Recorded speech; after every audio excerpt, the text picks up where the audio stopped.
Welcome back into the Rounding Third podcast, episode 220. The Devers saga continues. I'm Nick. We have Harrison tonight. How are we doing, Harrison? I was doing better until I read all this nonsense from Rafael Devers, but we'll get into that. How are you?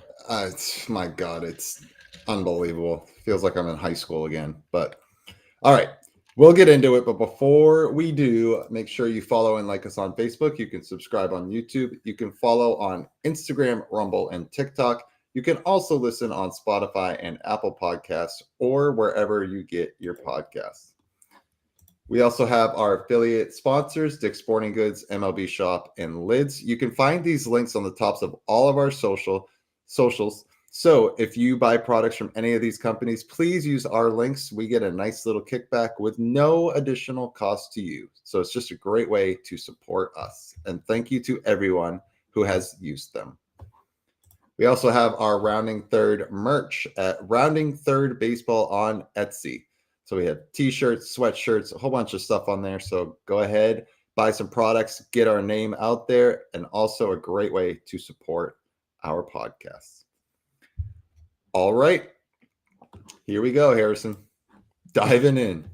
Rafael Devers. So we all know what happened in spring training with the move to third and Bregman coming in and him moving to DH, and he's like, well, I'm a third baseman, blah, blah, blah. He finally accepts the move to DH, starts off rough, and it's actually been one of the best hitters in the majors since that first weekend of baseball. So he's back. However, as we all know, if baseball season rolls on, there's tons of injuries. Tristan Casas blows out his left patellar tendon. He's done for the season. And now, media is coming out speculating that Devers is going to move to first and all of this stuff. So Devers said through an interpreter that he was approached by Craig Breslow to play first following the Casas injury. And this is his response. He says, quote, "I'm not sure what he has with me. He played ball, and I would like to think he knows that changing positions like that isn't easy. I know I'm a ball player, but at the same time, they can't expect me to play every position out there." So my question is, Devers traded? I mean, that quote's bad enough, but then he goes on to add, I don't understand some of the decisions the GM makes. Next thing you know, someone in the outfield gets hurt and they want me to play in the outfield. I don't think they stay true to their word. Like he went on a full-on rant about, basically calling Craig Breslow out. I don't know how you come back from this. I don't know how you, for the second time, go on blast mode with the media to question the front office. And literally, it was just like, hey, could you play first? He could just say, no, it's over. But right. Instead, he takes the opportunity to blast all this in front of the media, calls the GM out in particular, questions their integrity with how they keep their word. Really kind of makes us super dramatic with, if somebody gets hurt in the outfield, they're going to send me out there. I can't play every position out there. They've asked you to play two.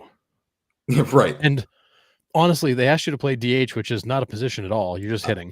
I was just going to say that. That's not even a position, really. And let's be honest, you were one of the worst defensive third basemen over the last several years. It wasn't like you're great at it, so they just asked you to go DH, and you're also not healthy. Now the first baseman gets hurt, and they go, hey, here's your second chance to be a team player. Think you can play first. Not only do you tell them no, but now you go blast them to the media. There's no coming back from this.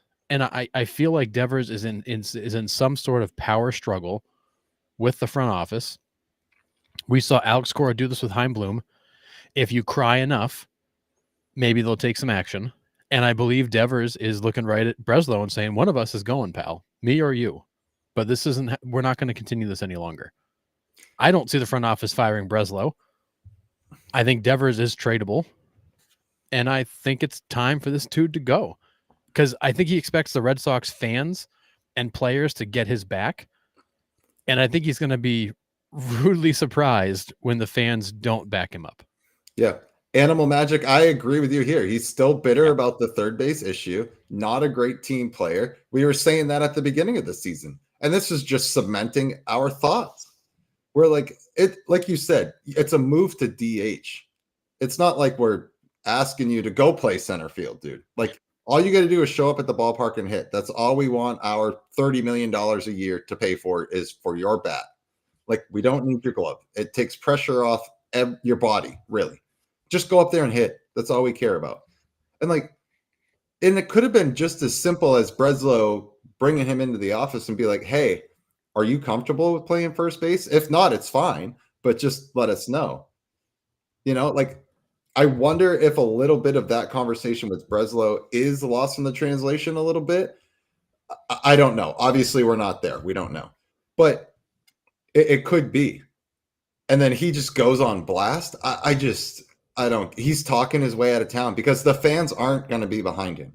He can't do it twice in a month and get away with it. Boston fans are way too educated on their team, on the Red Sox, for the fans to get behind him. They're not going to rally behind him on this. Yeah, but it's one of those things where, and we said this the first time he had this whole situation was, as Red Sox fans, and we are lifelong Red Sox fans, I root for the front of the jersey, not the back. My favorite player of all time is Nomar Garciaparra, who had a very ugly departure from the Red Sox. And when they traded him to Chicago and brought in Mankiewicz and Cabrera to make the team better, I was very happy as a Red Sox fan. A little shocked.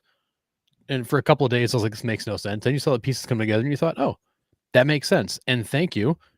We got a World Series out of it. Because to me, that's what mattered. Right. Yeah. And Devers is gonna be in the same boat. The fans are not gonna back him. He's gonna have to get traded. And nobody's gonna shed a tear for him. Yeah. John Carter, I'm with you. If he's a Gold Glover, he has a leg to stand on. He very much isn't. That's the understatement of the century. And Cap'n, this was a huge deal when the Red Sox finally signed Bregman, and Bregman's clearly the better defensive third baseman. They asked Devers to move to DH, and he said no.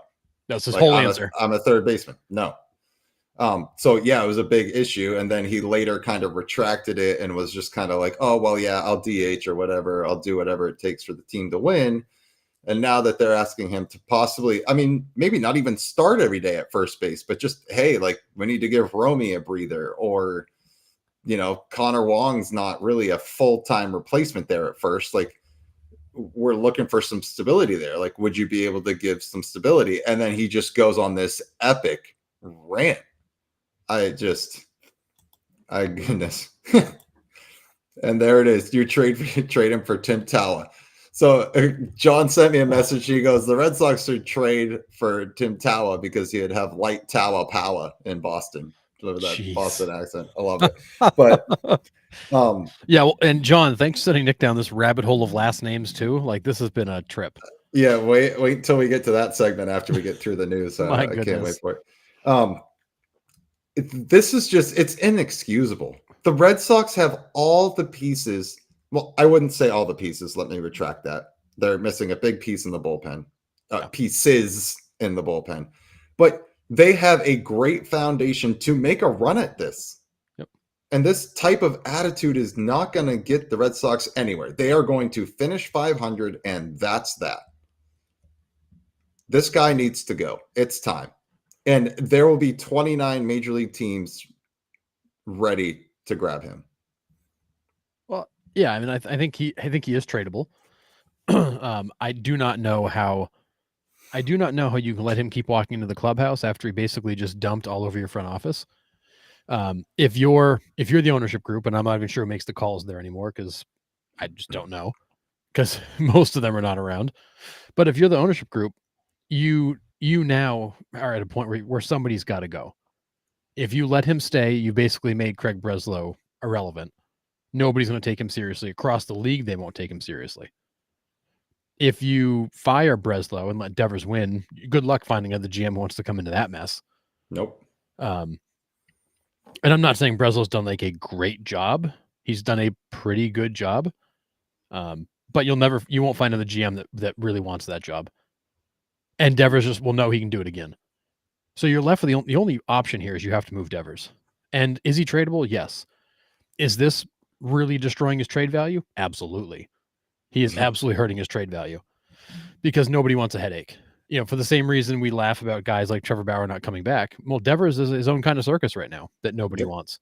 Yep. 1,000%. And at this point, you may just have to dump him for some parts and just say, look, we're at the worst part of all this is the team is sitting at 500 as he's saying this. Yeah. It's not like you guys are having a great season. It's not like you guys are doing big things. You guys are struggling to just remain at 500. And he cannot get it. He cannot get himself together. And the worst part as a Red Sox fan that pisses me off more than anything is that we picked you. Right. Of all the players we could have kept, Mookie and Xander, although Xander was a good choice not to keep, you were the one that was chosen. You were the chosen one. You were the face of the franchise. I don't know. I'd almost rather have Xander Bogaerts at this point. At this point, I would, because he's a great teammate and a great leader. Yeah. What we're learning here is that Rafael Devers does not have the mental capacity or maturity to be a leader. Yeah. He is going to be a whiny, for himself player. And that's not going to work. You're not going, but it also helps me understand why this team has struggled to really kind of gel and play well together. You do not have that guy who can bring it together, because Devers is not that guy. Right. I mean, I think you do. I think Duran is that type of guy, and I think Bregman is that type of guy. Yeah, they're not the raw guys, but Duran is slowly becoming the leader of this team, and Bregman's impact has already been felt. Like teammates have said it, coaches have said it. And maybe Devers is feeling that. He's like, this was my team, and now all of a sudden it's not. So maybe there is a bigger issue other than just positional changes. Yeah, you've surrounded Devers with a better quality of teammate, and he can't handle it. Right. And I think that might be where it is. He's mentally soft in that department, possibly. I don't know. Pat says, give him to the Nats. Listen, I'm Joey Gallo straight up at this point.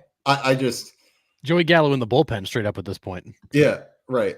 Yeah, I mean, I don't know. It's crazy. I think the general consensus, Thomas, around baseball, and especially Red Sox fans, is that this relationship is now officially broken. It was already on a bit of life support coming out of spring training. It's dead. It's dead. And I do suspect Devers is going to start to hear it from fans. He didn't tonight because the news just came out. Right. But I do suspect that he's going to start to hear it, as the Boston Globe just launched their article 20 minutes ago. Yeah. So it's going to be in tomorrow's paper. Shit's going to hit the fan real fast for this kid. Yeah. It's not going to be good. And Animal Magic, we're with you. Anthony and Meyer are on their way and rear and ready to go. They're just waiting for something to fall here, right? And Breslow knows that too, right? They know that they got the young kids coming. Devers has got no leverage. Yeah, he's a great hitter. That's all he can do. Yeah. We can find guys like that. Yep. And I think you hit the nail right on the head. The young talent is going to allow the Red Sox to have some flexibility if they trade him. Will it be a lost season? I don't know. Maybe Anthony comes up and lights the world on fire. Maybe Meyer comes up and lights the world on fire. Who knows? We don't know until it happens. But sitting at 500 isn't going to do it for Red Sox Nation either, especially with the team that they're putting out on the field every night. Yeah. And what bothers me is that, again, you're a 500 ball club. And again, Devers is making it about him. And I would be willing to bet if you went and asked the 25 other guys in this roster, think you could fill in, the answer would be yes. Alex Bregman, could you play some first base for us? Yes, I could. Trevor Story, Christian Campbell, Jarren Duran. I mean, I think you would find that any of those guys would be like, yeah, if you need me to pinch hit and play some first base, yeah, I'll do that. Like, I can help out. Right. And that's all. They didn't ask him to become a full-time first baseman. They're just, hey, would you be comfortable with the idea of playing some first base? Right. Which, honestly, I mean, and we said it, his footwork is atrocious. It'd probably be a bad match, but it's more like, do we have an option here? Right. And then Devers' final comment in the whole thing was, I don't know why they're asking me. They should just go to the market and find somebody. There's plenty of guys that can play first base. Yeah. Yeah. And Welch, we are with you here. If 1,000,000%, if that's even a thing. We were trying to get rid of Yoshida and Cassis in a trade package before this all happened. Like, it's unfortunate because Cassis is injury prone now at this point, right? He's been out half the games he's been up officially after this is all said and done. Yeah, we got comments coming in on Instagram too saying the same thing. Like, I don't know how you don't trade him. Yeah. Yeah, this is a great point, Maddie. So I've been following on Reddit. And people are so annoyed at him, Devers. He gets paid the most on the team as well, right? Well, Bregman gets paid the most now annually, Yeah. but I mean, he's the Devers has the biggest contract. Right. Yeah, biggest contract. Bregman has the highest annual contract, but it's also only a 3-year deal. Right. But yes, the Red Sox chose Devers as the franchise player that was going to get the 10+ year deal. Yeah, this is absolutely asinine that he's doing this. Like, I said it when this first was going down. Like, who cares what position you played? You've already got the bag, dude. You're not playing to get that big free agent contract. You already got it. You already got your extension. What is the only thing left to do? Make your team better and win. That's it. Well, and that's the question you have to get. That's the question you've got to get to with him is what's more important to you? What position you play or how many rings you win? Like, what's more important to you? Because apparently it's the headlines and the press coverage of you that's more important to you than winning. Because probably more like 8 weeks ago now, we were talking about this. And we're talking about it yet again. And you are so annoyed that they would dare ask you to change position. Dude, you are an employee of the Red Sox. I get it. You're a professional athlete. You're under a contract. You are an employee. Yeah. That's what you are. Yeah. I mean, how many shirts did we always see during like the 90s and early 2000s that says property of the Red Sox? Right. Like, this is absolutely crazy. I want him gone like tomorrow. Like, if I'm Breslow, I am on the phone all night calling everybody. Call the Mariners right now. Hey, yeah, Fenway Park is not going to be friendly to him the rest of the weekend. Yep, I'm tuning in. I can't wait to see his first at bat. I've not watched the Red Sox game in almost 2 weeks because I just can't. They do not play good baseball and I can't watch it. I watch everybody but them lately. But I am absolutely going to pay attention this weekend to see what is likely going to be a storm that he does not think is coming. Yeah, I mean, it's kind of tongue in cheek. We talked about it a little bit last week, but if you trade Devers and you need a first baseman for cheap, I'm sure we could get Rizzo off the couch. I wouldn't mind it. And Rizzo would, at this point in Rizzo's career, he would platoon with a guy like Romy Gonzalez. You want me to play 3 times a week? Okay. Like I'm just happy to be around. And it's kind of a full circle moment for him to end up back in Boston. Right. But I mean, I'm calling the Mariners and I'm hounding them. Hey, give me one of your pitchers and you can have a 35 home run, 100 RBI guy. Here, have him. Just give me Brian. I'd be happy with like Brian Wu and Matt Brash, maybe. Give me those two, and you can have Devers. How about that? I hate to say it, but the Mariners are actually a better offense, so maybe they don't need him anymore. No, but you put him in there, though? Oh, yeah. No, I don't disagree. I think there are teams that he would absolutely be a great fit for. Curse of the King James is in fact. Honestly, you're not entirely wrong. When they expanded the ownership and brought in these celebrity type people like LeBron James, it did definitely change the dynamic. And I do think the minute those outside dollars came in, those investors came in, all of a sudden this organization became so conscious of the return. Yeah. No, Captain, you're sure. With me. Yeah, send him to the M's for an arm or two. We need bullpen help badly. Send him to the M's for a guy like Wu and a middle reliever and call it a day. Yeah, that's what I'm saying. We don't even want a lot. Just get rid of the dude. Yep. Wu and Brash, and I'd be happy with that. Rizzo would be a good fit in Boston. Agree. He has the demeanor for it for sure. He does. He's a good opposite field hitter, which would play to his strength because the Red Sox are already too left-handed, but you can't necessarily rely on Romy Gonzalez every night. And having an experienced first baseman there, especially, late in games, things like that. It'd be good to have a guy like Rizzo around. John Buzzkill. Nope. Come on, John. John, we need you to call the front office and make this happen. Make it happen for us. Yeah. But to go back to the always off limits. That's fair. Okay, that's fair. But to go back to John Dowd's point is, playing first base is easy to pick up. Tell him playing first base is extremely hard. But I don't know. This whole situation, he needs to go. That's it. Yeah. I don't see a scenario where he doesn't get traded. And granted, it's May 8th. Like, this is not the time of season to make a big trade like that. But you may have to just swallow it and unload him. Make sure somebody takes the whole contract, and if that means you get a couple of prospects back, fine. But he's got to go.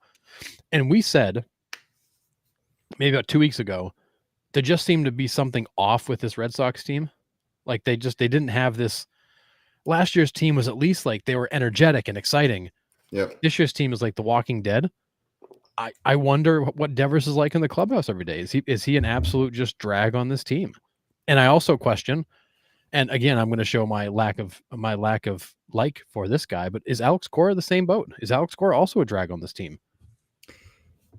I think the Red Sox have been 500 for so many years, and they're off to another 500 start again coming up on the quarter way through the season. If they're not in contention by the All-Star game, this is when you push the reset button. Goodbye, Alex Cora. Goodbye, Rafael Devers. You just rip this thing down and start over. You can't keep doing this. No, and honestly, you don't even have to rip it down that far. No, you got to get rid of a few pieces and start over. Goodbye, Walker Buehler. Goodbye, Rafael Devers. Goodbye, Alex Cora. Goodbye, coaching staff, and you start over. Yep. And you still have a good foundation. Like we said, you have Durant, you have Abreu, you have Christian Campbell, you got Anthony and Meyer in the wings. You know, you have Bregman. Maybe he stays. I don't know if this is blowing up in the clubhouse. Maybe Bregman's like, you know what? Maybe it's like, goodbye, Alex Bregman, and you just let him go find another path. Yeah.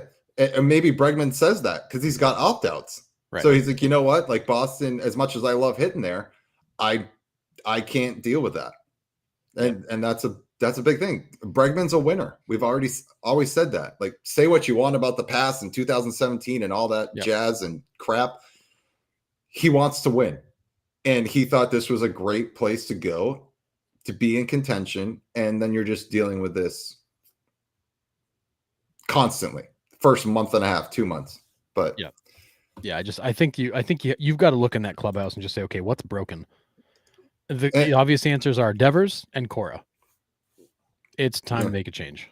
Yeah. And Welch, we're with you here. You know, we've kind of given Cora a pass too. Like Harrison hasn't. I'll give Harrison credit. I've been an unnecessary critic of his because I just don't like him. Like I think he should be banned from baseball. Like my beef with him goes back to 2017. Yep. And that's completely fair. And I get it. I always thought he was a player's manager, but it's looking like if there's any type of, I lack a better word, I guess, behavioral like stuff going on in the clubhouse, he can't seem to fix it. Alex Verdugo last year, another great example of that.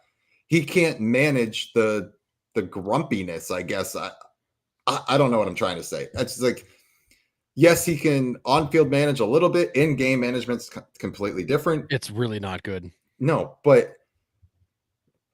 I don't know. I don't know where they go. I think you're right, Harrison. I think you hit the nail on the head. I think it's got to be Cora, and I think it's got to be Devers and gone.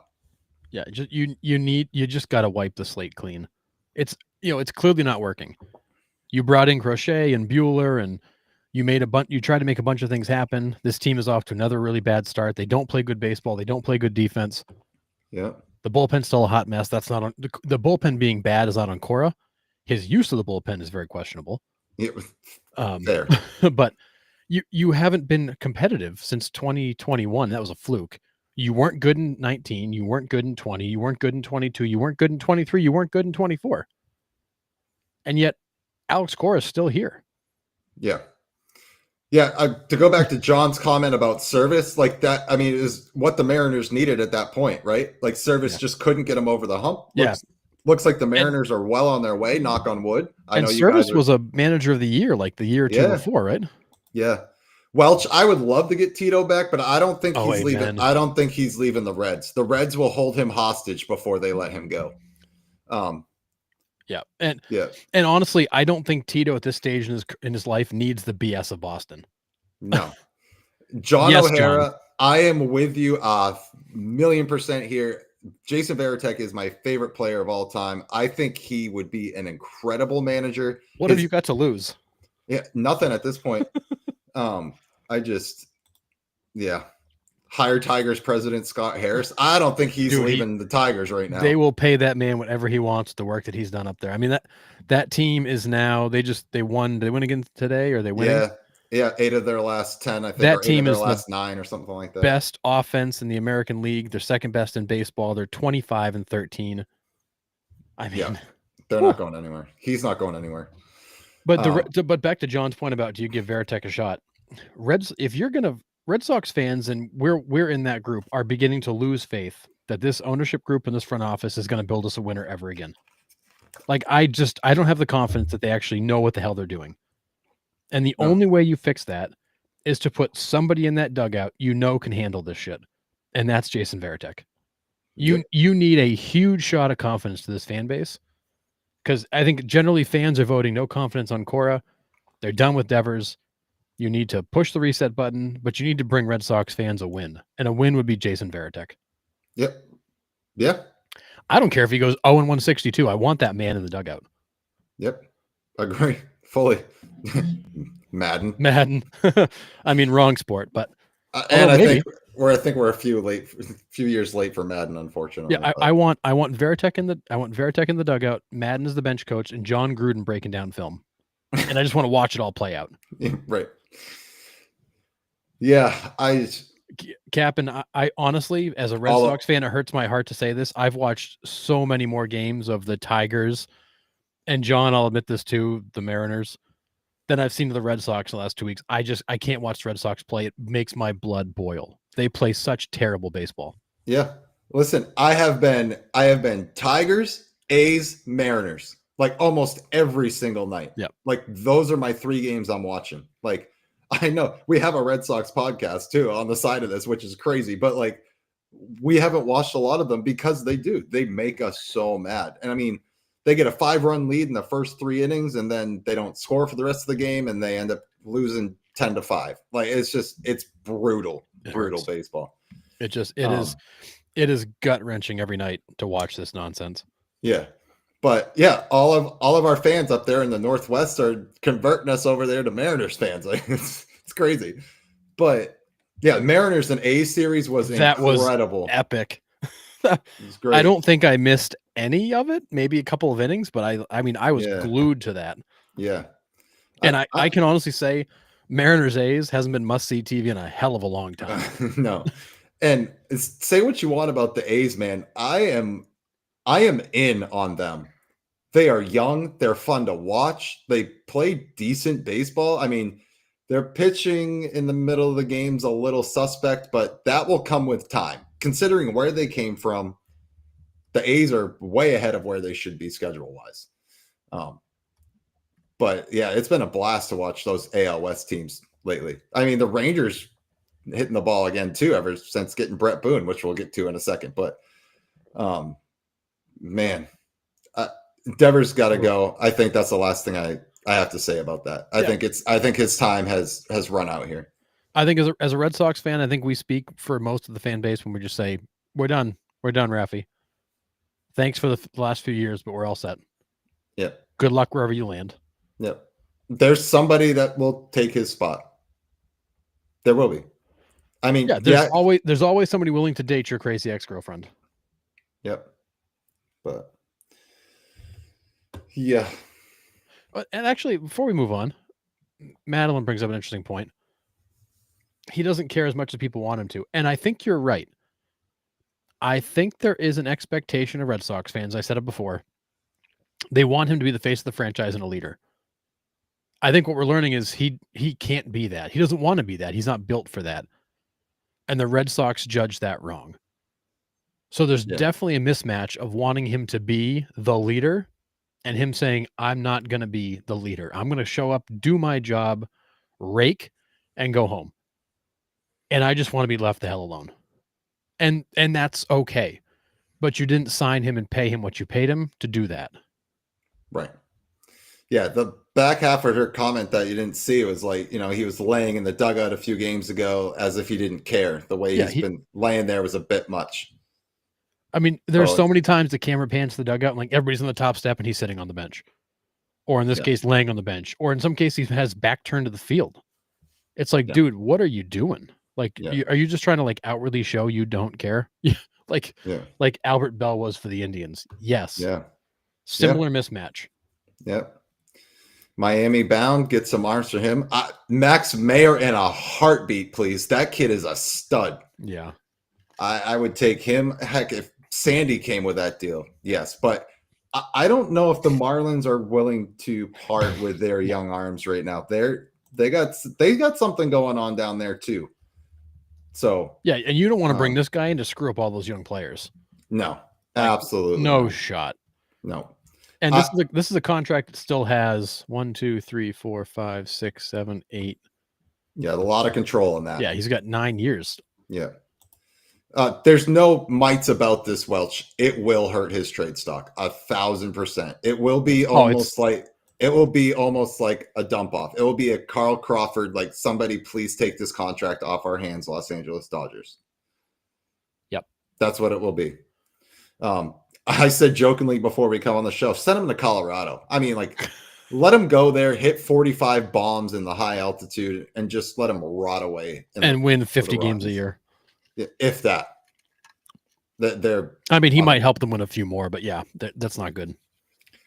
I'm over it at this point. Can we turn to the Dodgers and get Mookie back? Is that an option? Yeah, there's no stinking way. I mean, it would be awesome, but there's no way. Yeah. Oops, we made a mistake. We'll take our guy back, and you can have him. Yeah. No, not happening. I mean, hell, I would take Mookie Betts and Max Muncy for Devers and some prospects. Yeah. Well, that ain't happening. So, wow. All right. Well, that's a great way to kick off the show. You guys were electric right there in the chat. So yeah, that was 30-minute long, like cumulative complaint session. It was awesome. Yeah, that was incredible. We're gonna keep the trade moving here. Brett Boone in as the new hitting coach for the Rangers. First game with him on the bench, and they rattle off 16 hits against the Sox. So yes, we bring up the Red Sox again, and they got hammered. So Texas looking for anything to grab a hold of and turn their offense around, and it looks like they have a little bit. Yeah, and there were some weird stories, not necessarily stories, but kind of comments that came out that it was an issue with approach. The guy that was there, and I'm blanking on his name, didn't have a lot of experience, was getting very deep into some of this technical stuff the players didn't necessarily jive with. And Brett Boone came in as a pro who basically said, "Hey, look, I'm not going to tell you how to hit, but I'm going to help you find a better approach." Yeah. So we'll see. Oh, to kind of go back to Devers real quick, Doug says apparently this is being misinterpreted, which I kind of did say there could be something lost in the translation here, but I don't know. That is clearly not what he said. No. He's pretty detailed in what he was saying, but yeah, the comments he made were very detailed and very much like naming the GM. Just check them all now. Yeah, they're just in your division. I get it, John. It's fine. If anything, I'm taking that to the Mariners who like learned how to hit. I'm going to Seattle with the Cubs first. Yeah, exactly. Freddie Freeman reaches 350 career home run mark. He's a first ballot Hall of Famer, right? Oh yeah, they should just plan the ceremony now. Okay, I was just checking. Not only is he a first ballot Hall of Famer for what he did on the field, you won't find a guy in baseball more liked than this dude. No, like there's nobody more liked. Period. End of story. I mean, if any writer has a beef with him, I'd be shocked. Yeah, I don't think anybody does, and it goes back to like I love the clip when Anthony Rizzo strikes him out, and Freddie's just laughing the entire time about it. Yeah, it's so good. Other guys would be pissed off about that, and he's sitting there laughing that Rizzo broke off a curveball and struck him out. And then like when they get in the pickle, and he's like Frederick, and he's chasing him back to second base. Yeah. Like there's, and not only that, but like Freddie Freeman with the fans, community service. Like the dude is obnoxiously a good human being, right? And everybody, like every opposing fans can't even boo the guy. They like him so much. Yeah, right. Yeah. Hall of Fame, hands down. John's with us. Yeah, I agree. It's not if this dude's not unanimous, it'll be a disaster. Yeah. Alex Bregman homered Wednesday night for his 200th career home run. Everything in the past aside, I pose this question to you, Harrison, and the chat: is Bregman one of the best third basemen of this generation?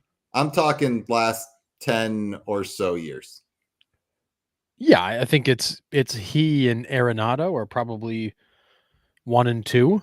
Um, there's other guys that probably get some consideration, but I think if you looked at the last 10 or 15 years, that would exclude guys like Beltre and A-Rod. So I think within that group, yeah, I think it's him and Arenado. I think are by far your two best third basemen of this kind of latest wave. Yeah.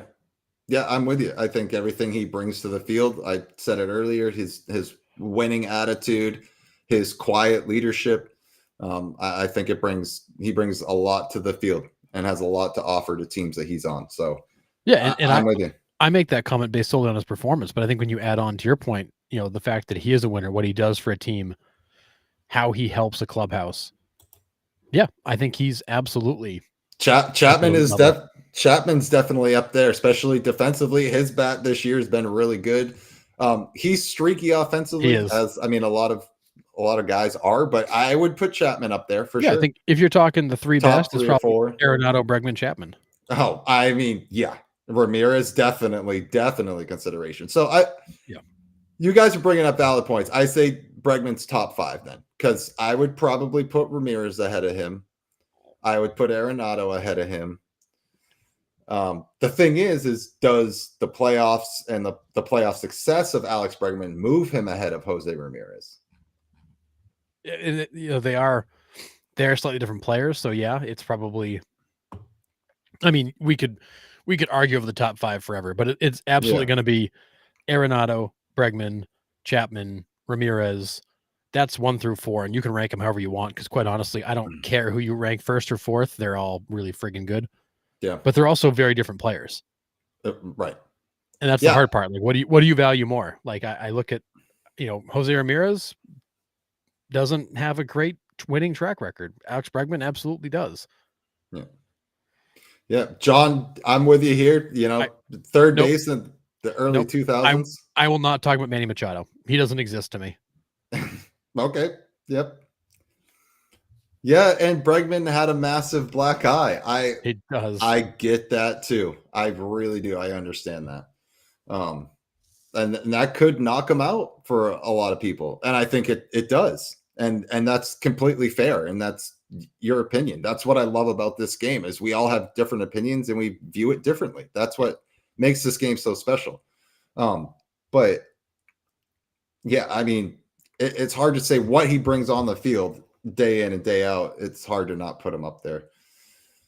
And for him, it's Gold Gloves, it's batting average, it's power, it's the championship pedigree, but it's also his. Jose Ramirez will take games off. Like, you can watch him kind of coast. Bregman doesn't take a second off. Yeah, this dude is on all the time. Yep, agree. All right. We have a couple of almost no-hitters this week. AJ Smith-Shawver was dealing. He lost his no-hit bid in the 8th inning against the Reds with a base hit up the middle. Braves have bounced back in a big way. Do they ride this wave the rest of the season? Yes. Yes, they do. And I'm just going to say, I never checked out on them. I've been saying all along that this team is going to come back. And they are 2 games away from being the first team ever to come back to 500 after starting off so poorly. So it's I think this Braves team is too good. They're too talented. They've got so many young guys that can still come up and help them. Acuna's going to be back. Strider's going to be back. Riley's mashing. Matt Olson's starting to heat up. Albies. I mean, those guys, they're so freaking loaded. Yeah. It's just not even right. Yeah. For me, I mean, I'll give you credit. You were with them the whole entire time. Even when they were down, you're like, they're going to be fine. I never quit on them. No, I just felt like something was missing. I think that was only like my kind of beef with them. Like, I knew they were talented. I know they are talented, I should say. But they just felt like something wasn't quite right. And I couldn't put my finger on it. And I still can't, but I don't know. You know what? I thought about this the other day, Nick, because you and I were talking about the Braves again. And my whole thing with them is I've always hung on to them because they've got great leadership. They've got a great manager. And they've got a ton of talent. what seemed like it was missing, and we thought this could potentially take them off the rails, was the whole Kalenic move and Acuna Yeah. jumping in. It seems like, if anything else, that actually brought them together, because Kalenic got demoted as he needed to. Verdugo came up, and you replaced a child in Kalenic with a professional in Verdugo. The veterans kind of rallied around Snitker. Acuna said, "Hey, I'm good. Like, my bad," and then they were fine. It was almost like that was a moment where they were like, hey, okay, like, we got to wake up here, guys, and get our stuff together. And then they did, and they've been red hot since. Sounds like the Red Sox should take notes. Yeah, right. Yeah, I'm not disagreeing with. I don't think you're going to send Devers down, but you can definitely trade him. Yep. So, but yeah, it was almost like that moment that we were wondering, like, what direction does this take them? It actually, I think, helped them, because it made them, I think, look internally and say, okay, like, we got to figure this out. yeah. We were talking about it a few weeks ago. It's like they're close to the dumpster fire, and I was John like, was moving the dumpster fire from San Diego to Atlanta. Like, you could see him pushing the dumpster fire all the way across the coast. Yeah, and I was on record saying I thought the trash can was on fire. All they had to do was throw it in the dumpster. And it looks like that's fizzled out. So, I mean, good for them. I mean, like we said, they were way too talented for them not to at least make it interesting, make it a run, or come back in some way. I just felt something was off. And maybe you're right. Maybe that whole deal was what the Braves needed to spark them again. So, yeah. And, I think when you look at it too, like, it's helped that the New York Mets have fallen back to reality. They're 500 in their last 10 games, more consistent with the team that they are. The Phillies have caught fire. They've won 8 of their last 10, and they are rolling. And then the Braves are just pushing along. But I still think the Braves are a playoff team. They just had to get their act together, because I think this was a team that was kind of sleepwalking through April, because it's like, oh, we'll get guys back. Don't worry, it's fine. But it's like, no, you need some urgency here, boys. Like, you got to figure it out. Yep. The Baltimore Orioles need to figure out the same thing. Let's just move the dumpster fire to Baltimore then, because I mean, the look on Brandon Hyde's face when the game ended today says everything you need to know. It was just oh my God, what do we have to do? Like, Brandon Hyde looked like somebody had kicked his dog or thrown it onto the highway. That team is so completely lost. Yeah, and it's Yanier Cano today that coughed it up. Oh, I mean, he literally, like, Brandon Hyde, he just stood at the top step like, what the hell just happened? Like, we can't buy ourselves a break. And you know what? Like, that is the frustrating part about baseball, right? You can make all the right moves, you can pull all the right strings, and still lose. Like, that's the game. I mean, how many times have we said that team is a favorite to win the World Series and they don't even make the friggin' playoffs? Yeah. Like, there are so many times that preseason favorite ends up being a hot mess. Yeah. Yeah, it's we're with you right now. We're lost. Now, I am going to take a victory lap right now. I mean, I know it, again, it's still early, but I called this at the beginning of the season. I said they don't have the pitching to carry them like they did the last couple of years. They don't. Grayson Rodriguez is always hurt. They didn't replace Corbin Burns. You have Zach Eflin that's anchoring your rotation. He's nice, but he's not, I would say, an ace. And he's missed most of the month, right? Didn't he just get back? Possibly. I don't even know. I can't watch them, but I'm with you. I skipped them now because No. I physically can't watch them. Like, oh, that's right. You're blacked out. I'm blacked out. Sorry. Yeah. I can watch them and I skip them because it's bad. Yeah. And the Twins took full advantage of that, and as they should. And the Twins are trash. Like, that's where they're getting beaten up by trash. Yeah, and I mean, it's just Baltimore is in a heap of trouble, and I don't even know where you go from this, because you have all these young kids coming up being like, "Oh, this team's good. We're going to be in the playoffs every year," and then you have a start like this, like, goodness. Yeah, there's only, I mean, the Marlins have a better record than them now. They've got the third worst record in baseball. Fourth worst record in baseball. Yeah. It's bad. Tampa Bay and Philly in a tight one right now, but yeah. And the worst part about it is this epic offense of theirs isn't scoring runs either. No. I mean, they are a minus 69. All the hee-hees in the chat, but They're a minus 69 right now. They've given up over 200 runs scored. That's pretty bad. They are one of only 3 teams in baseball have given up more than 200 runs. The other 2 are the Rockies and the Marlins. Like that's where they're at. John, they're not digging a hole. They are flat. They are dropping the box in the grave right now. Like yeah, 1,000%.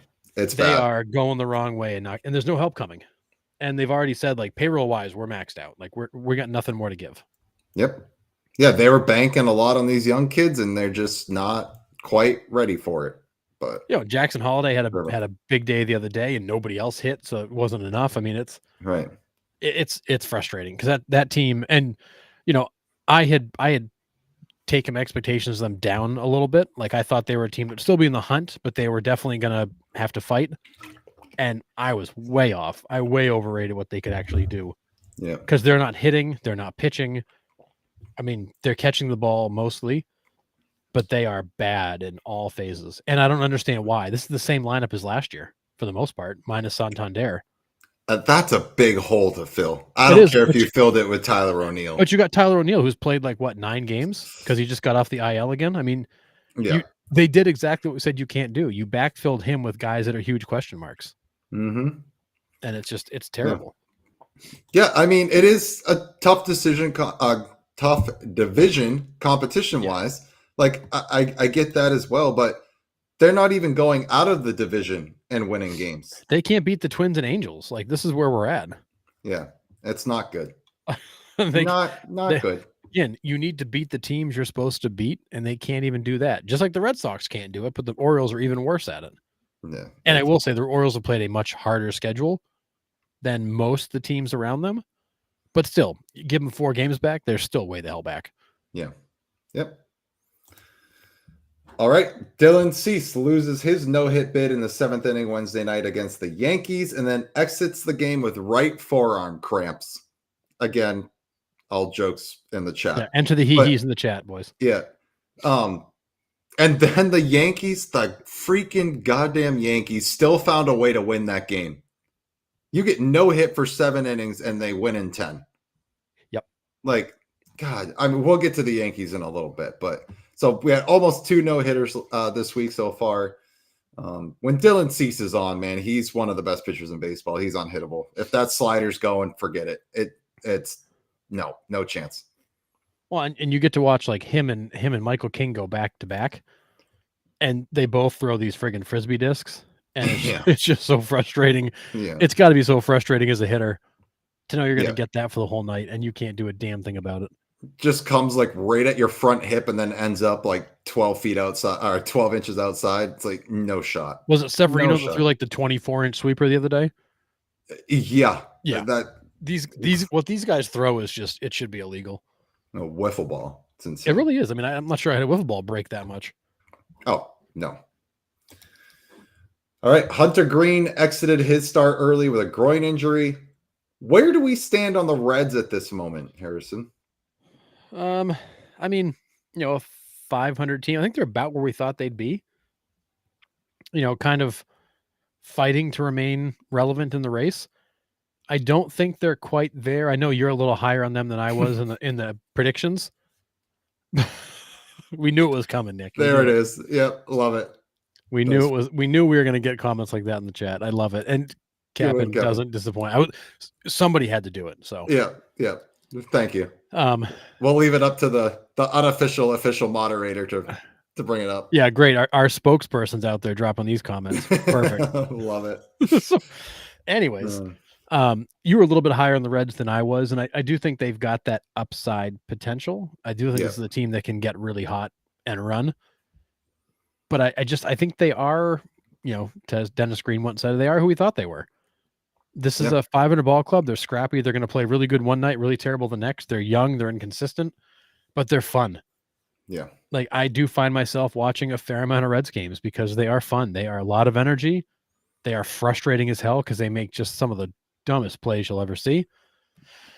Base running mistakes. I mean, you name it. All the stuff young players do. Right. But they are so fun. Yeah. Yeah. I was high on them mostly just because of the Francona factor.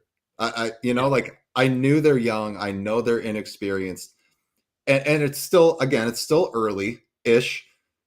Francona can still make a mark on this team where they start to level out and play quote unquote professional baseball. They stop making those, silly rookie mistakes. Like that can still iron out here with the, 120 games remaining or something like that. So yeah, plenty of time.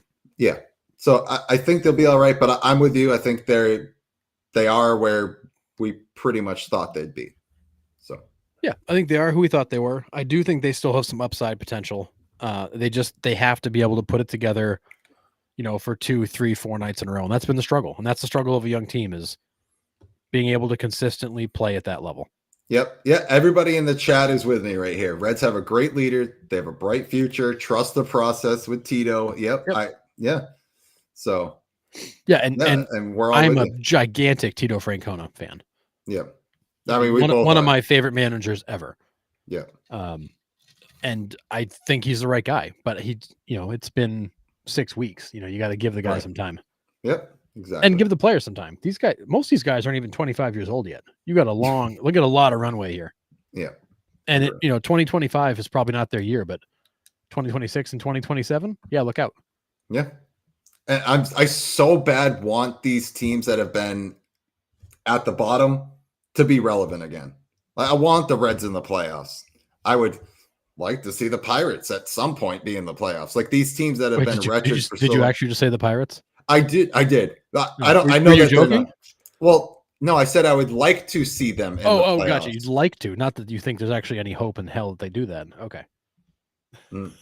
We'll get to the Pirates. No, I want to see those like lower market teams that were once relevant, like back in it again. I'd love to see the Rockies at some point be able to make a playoff run. Those teams that haven't been there in a while, I would love to see it. Baseball is better when your small markets are competitive and your historic franchises are better. Yeah. The Reds have so much history. It'd be great to see that organization continue to be relevant year after year. Yep. Agree. All right. So I know we talked about Chris Bryant a little bit in the third base discussion, but here we go. He flew to LA for an intensive back procedure to help ease the lumbar degenerative disease. So an ablation procedure is where they go in and they kill off all the nerves. So it pretty much just alleviates all the back pain. So I'm not a doctor, but all the back pain's still there. He just can't feel it. Yeah. So basically your back is still trash. You just don't know it. Yeah. But I think this is the same thing that Mike Trout has, correct? I think we talked about it last year. It's something of this factor. Mike Trout, I believe, is a degenerative disc. This, I believe, is the actual spinal core, which I think is worse. Yeah. They're both not good, but yeah, right. Anything with a back is not good. But the recovery time for this, actually, they said, is very minimal. Yeah, because you can't feel anything. Right. So he's in and he's out. This seems like, for Chris Bryant as like a human being, this sounds like a terrible decision. It really does. I'm basically going to kill all the feeling in my back so that it doesn't hurt anymore, so I can go out and play and do more damage to it that I also don't know is happening. That sounds awful.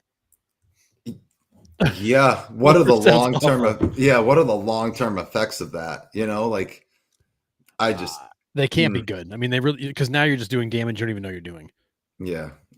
Crazy. But I mean, and in that third base conversation, there's a bunch of comments in the chat. Like Chris Bryant was supposed to be that top third baseman.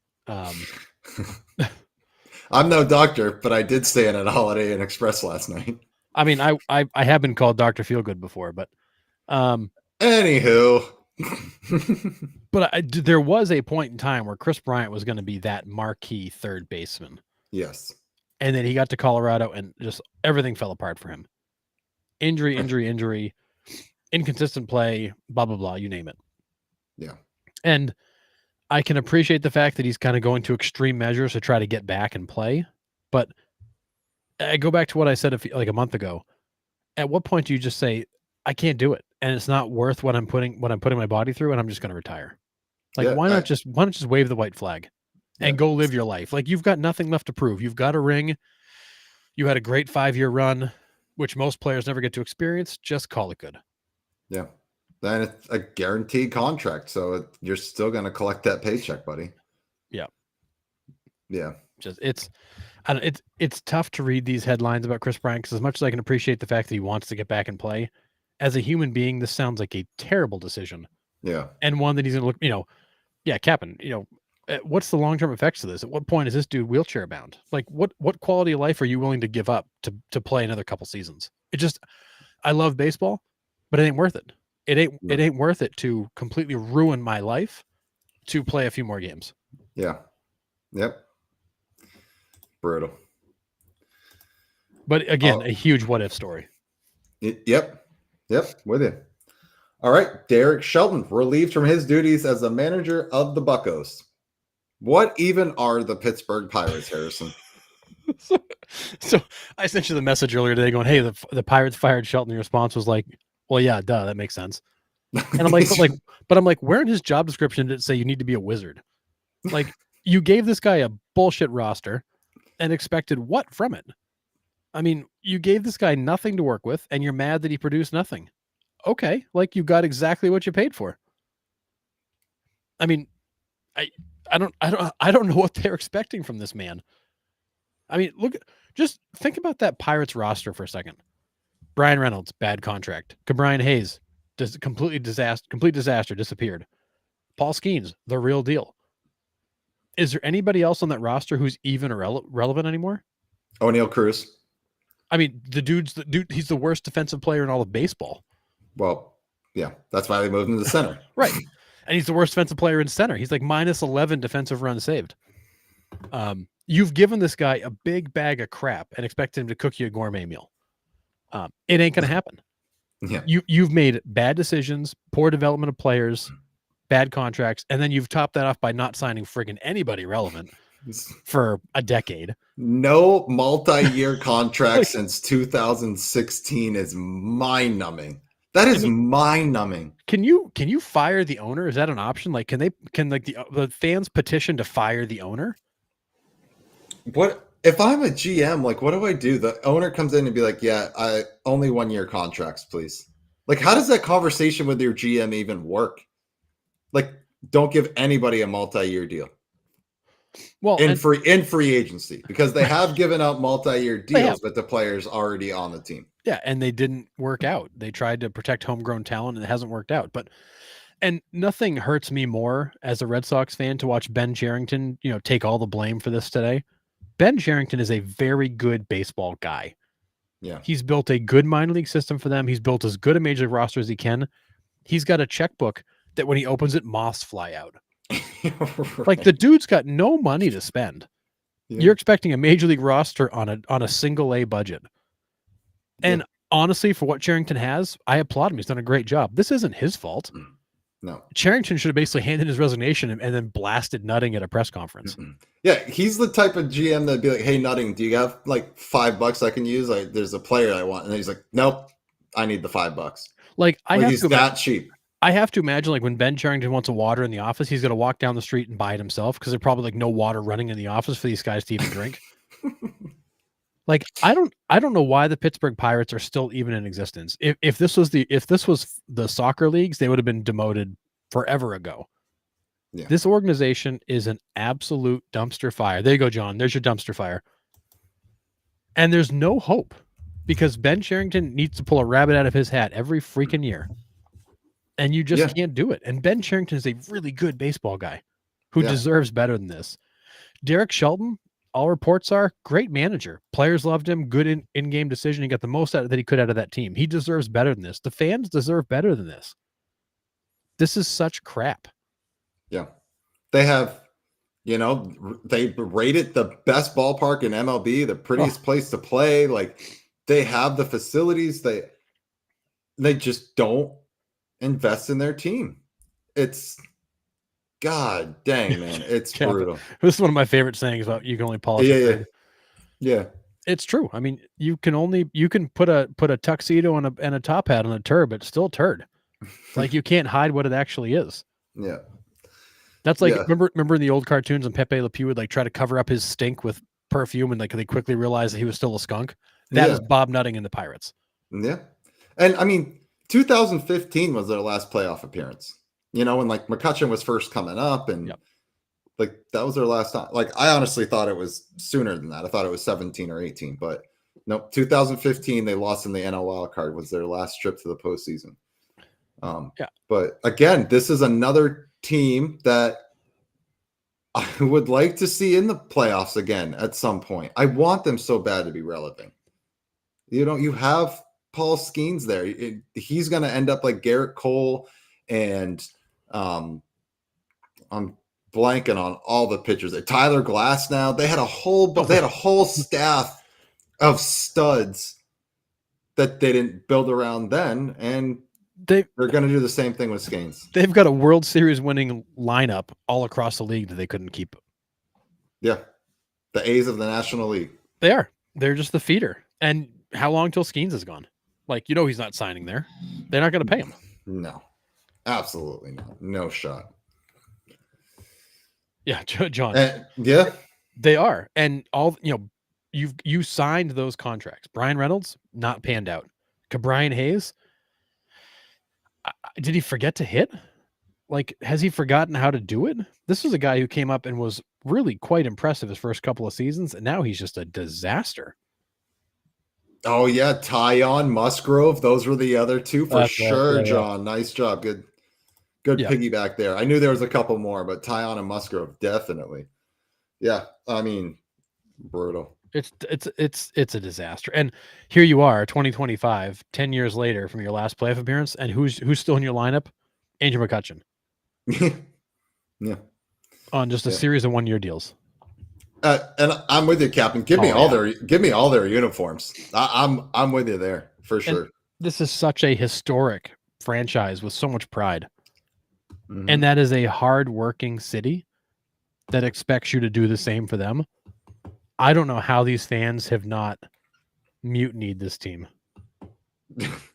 Mutiny the Pirates. I mean, it'd be fitting. You like that? Like the irony? Yeah, that'd be great. I mean, where are the chances to sell the team? Like that should be happening. Yeah. And I feel bad for the guy they promoted, the manager. I'm blanking on the name. But like, you're walking out in front of a firing squad, just wondering who's going to shoot at you. Yeah.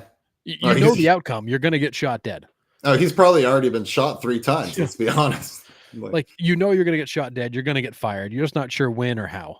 Yeah, I agree. Because there's no hope there. I mean, that team. We'll be talking with them in 2030. Still wondering when they're going to get serious. Yep. Yeah. When all right. Is pitching for the Dodgers. Yeah, it's happening. All right, let's talk about the evil empire here for a little bit. Although I would say that they're not really the evil empire anymore, but no. Besides the point. All right, down 3-2 going into the bottom of the 7th inning Tuesday night against the Friars. The Yankees erupted for 10 runs in that inning. Now, I was watching all 4 games at once on my laptop that night. I had the audio for the Mariners and A's going on, and I looked down, and it's 3-2 Padres. I'm like playing the show. I'm like listening to the Mariners game. I seriously like looked down like 3 minutes later, and somehow it's 12-3, and I go, "What? What did I miss? I only looked away for like 2.5, 3 minutes. It seemed." Yep. I went back and rewound, and it literally took them 6 minutes to like score 10 runs. And I was just like, this is ridiculous. I was on the same boat as you. I was literally working. I had the TV on in the background, and I'm like, oh, 3-2. The inning just ended. No big deal. I look up, and it's like, at that point, it was like 9-3. I'm like, what the hell just happened? A minute later, it's 12-3. I'm like, what happened? Yeah. I was just like stunned for a minute. I was just like, I've never seen it wrong? 10 runs in 5 minutes. That was crazy. So, and it was everything. It was doubles, singles, home runs. Like it was just an absolute friggin' barrage. Grand slam. Yeah. It was nuts. It was the fastest 10 runs I've ever seen in my life. Wild. Are they the best offensive team in the MLB right now? Hard to say with the Royals winning their, what are they, 15 of 17 right now? Yeah. I mean, the Royals are red hot right now. Thank God. But you know, I think when you look at offenses around the league right now, it's the Cubs, it's the Cubs, the Dodgers, the Tigers, realistically, and the Yankees. Are they the best? Maybe not the best, but they are the most explosive. Oh, yeah. They are like the Diamondbacks of last year, where like you will look up and they'll just put 7 on the board, and you're like, where they just ambush you. Yep. So I think they might be the most explosive, but they're a little inconsistent. So I don't know if they're the best, but they're definitely up there. Yeah. Imagine if they got just a little bit consistency, man. Whew. Scary. Imagine if they had some pitching. Yeah. Yeah. I mean, Max Fried lowered his ERA to what, 0.91 or something stupid like that now.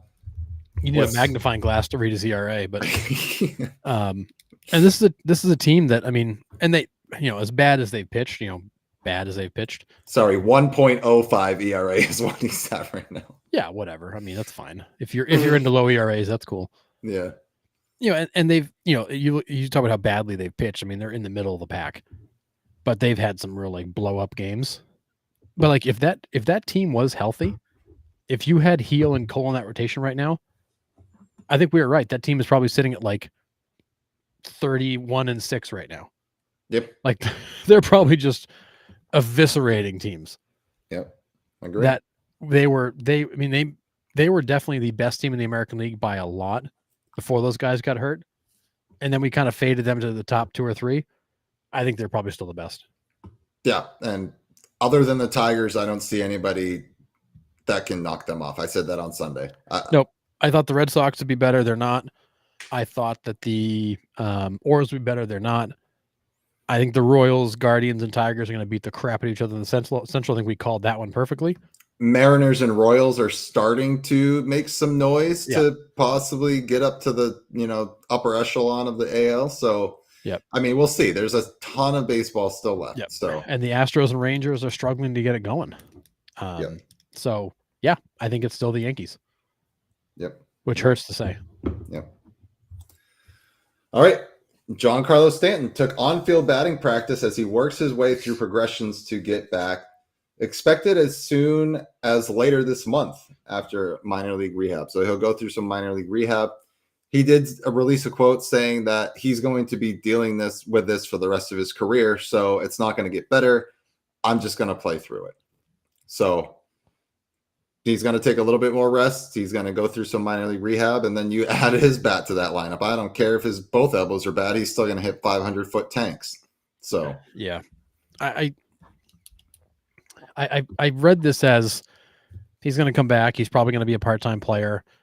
He's going to need some pain relief to try to get through it. I mean, do you get a lot from him? Probably not, but I do think you're right. It's with the bombs he hits, at least he adds a little more legitimacy to that lineup. Yeah. But if I'm a pitcher, I'm going to challenge him with fastballs inside all day long. Just show me you've still got the bat speed, big guy with 2 bad elbows. Yeah. Like, until you take me deep, I'm going to pound you inside. Yeah. Yeah, let's see how the Yankees handle the Mariners staff this weekend. That's going to be a great series. 3 games back, he'll blow a quad or a hammy. I mean, it's inevitable. Yeah. And the Yankees are still not 100%. Yeah. They're going to get Luis Heel back, and they're going to get better. But their starters have been a huge disappointment. Yep. I agree. All right. MLBs, I know this is very busy for everybody watching. I'm sorry. I couldn't squeeze them all in there. Well, I did, but anyway. MLB's inaugural geographical rivalry weekend. So next weekend, not this weekend coming up, next weekend is inaugural rivalry weekend, which I think is pretty cool. I think they did this right. So all in-state teams or teams with, big rivals, I guess it's really just the Braves and Red Sox that are kind of distant. Everybody else is in-state except for Rockies, Diamondbacks, well, and then obviously Twins and Brewers. So there's a couple out of state, but at least like down the highway from each other. Exactly. So I think this would be kind of cool to tune in and see who gets the bragging rights. So, but yeah, Twins and Brew Crew will be a fun one. Definitely. So kind of cool. I'm looking forward to next weekend for sure. I mean, some of these series are going to be blowouts. Let's be honest. Like Cubs against the White Sox, no contest. Phillies Pirates, no contest. Some of them will be good though. Mariners Padres, that could be a good series. A's and Giants could be a good one as well. Could be Guardians looking forward Reds. to That'll be them. fun. Yep. So there'll be some good ones. Washington, Baltimore. Nobody's going to care. And Soto back to the Bronx. Yeah, that'll be a big one. So, yeah. So looking forward to that. Pretty cool matchups. Yeah, it's kind of it's fun. I hope they play it up too and make a big deal out of it. I just like the fact that Washington and Baltimore are playing against each other, so I can watch all of the other matchups. Yeah, usually they black out 2 games for right now. It's only 1. Yeah, exactly. So love this. But all right. Before we get into this next segment, I want to thank John Carter. He's been in the chat here tonight. He sent me a message and he's like, just look at these last names and it would be cool if they faced off against each other. So I went down a deep rabbit hole. I didn't put them all on the slides. Harrison hasn't seen all of these, but I had some fun with it. So stick with me. So these are pitcher and catcher tandems or pitcher against batter combos that would be hilarious if they met. And I said in my eyes, because these are very dad jokish. So, and again, thanks for John Carter for this rabbit hole. So here we go. The first one, have it your way. Jake Burger against John King. So obviously Burger King. Was a pretty cool matchup. So love that one. Oh God. That was like kind of the example I was given at first. So I love this one, Burger King, have it your way. So I gave each one like a nice little title and then another like a saying underneath and then who the players are. So all right, here we go. Here's the next one. The caffeinated battery, coffee and tea. So Todd Coffee and Taylor Teagarden. So that's what I went with this one. Oh God. Yep.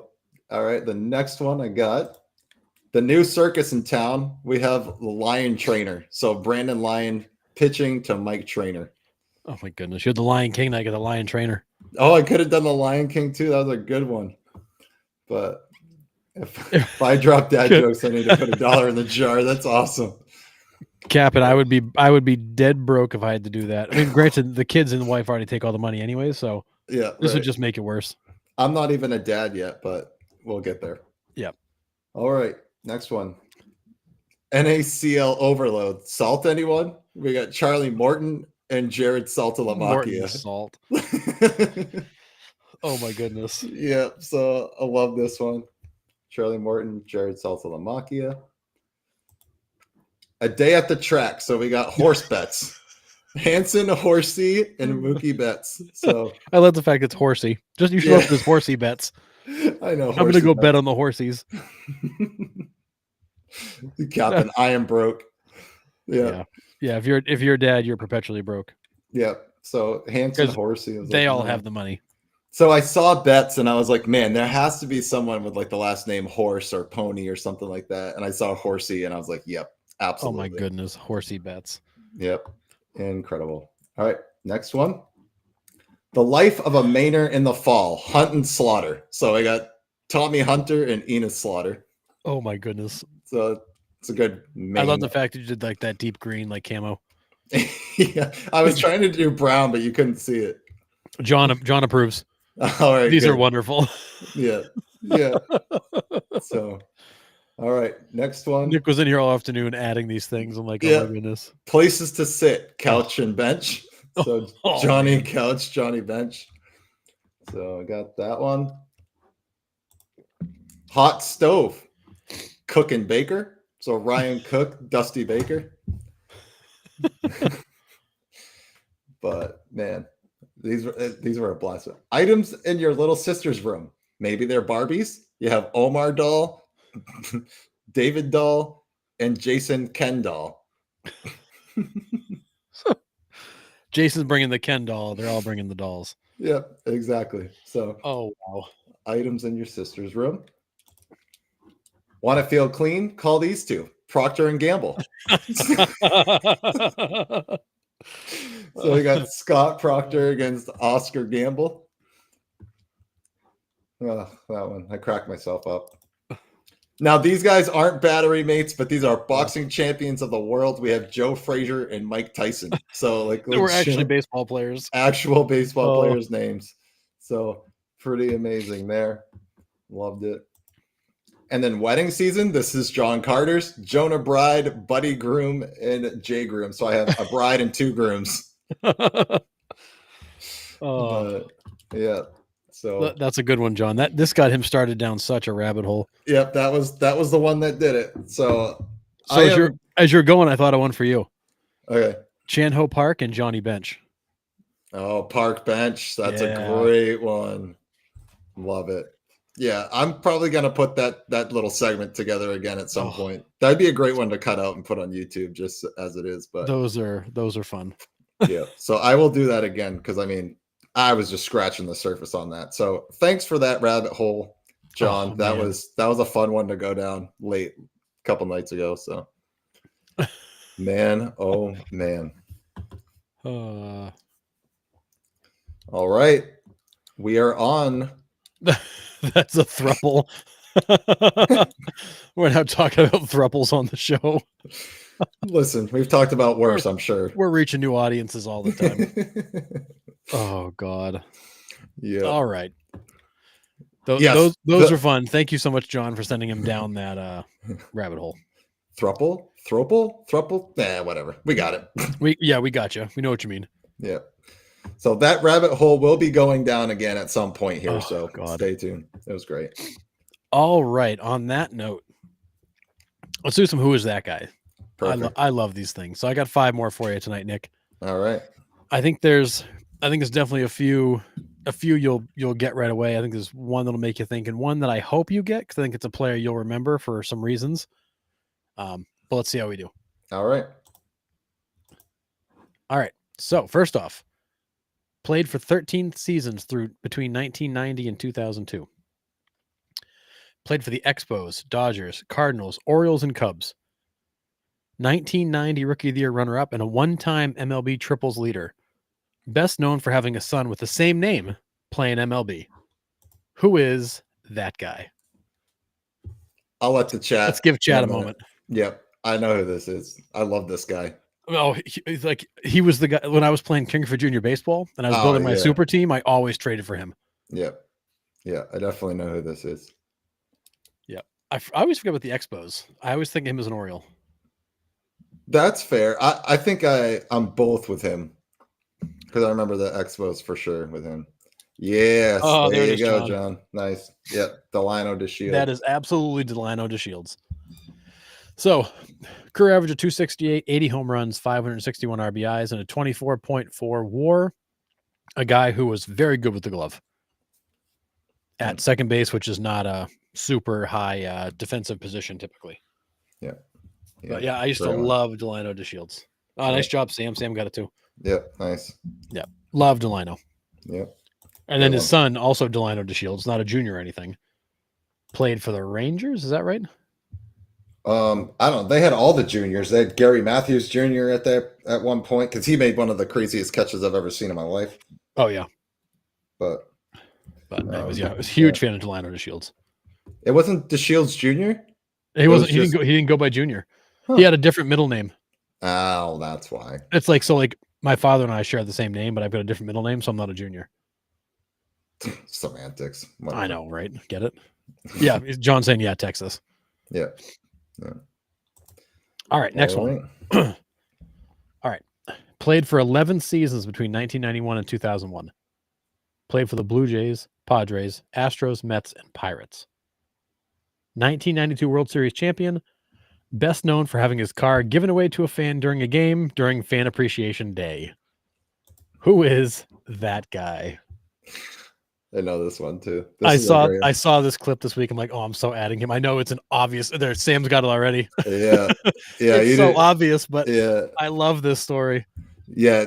Who had him drive the car out onto the field, and the look on his face was just absolute Blue Jays. It was Joe Carter and somebody else. Yeah, absolute. They played the prank on him. So the story is, the team was sponsored by Honda. I believe it was Honda. So they all got cars. That was part of the deal. They all got Hondas.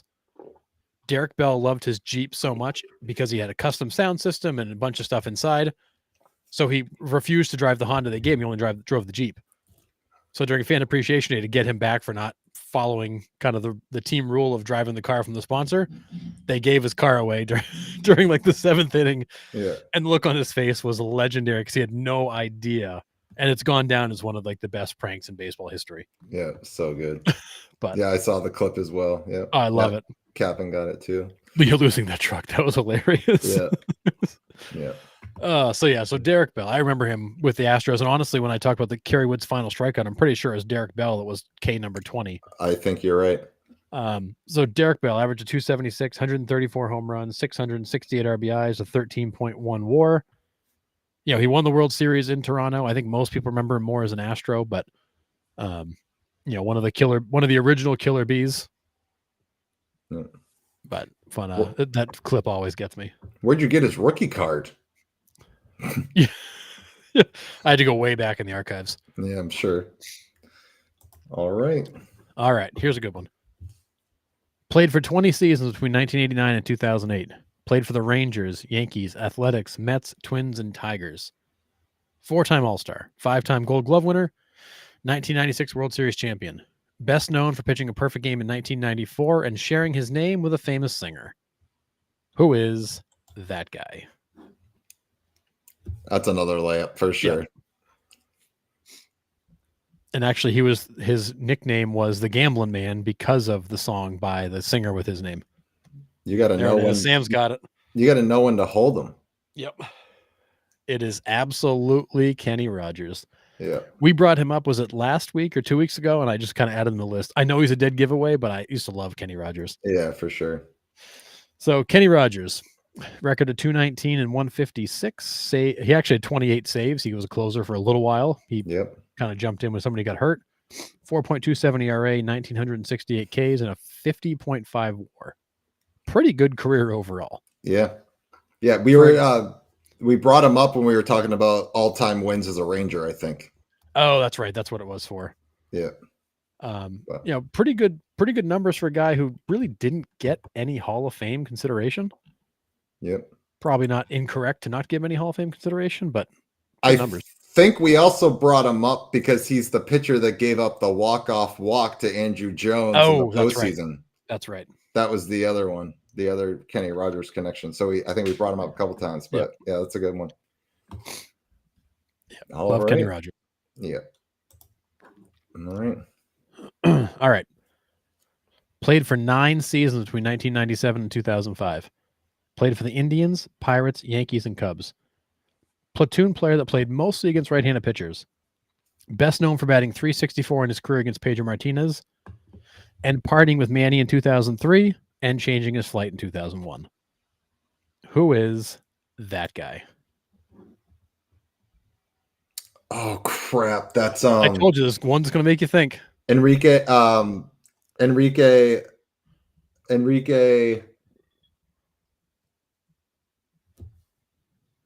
Right? Enrique? Yep. Is that his first name or last name? That's his first name. Yep. Oh, my God. He used to terrorize the Red Sox for the longest time. Enrique. It's not Iglesias. I'll just say that right now. I know. Or Hernandez. Starts with a W. Wilson. There it is. I would have gotten there. Good Enrique Wilson. So as Red Sox fans, this guy used to terrorize us. Yep.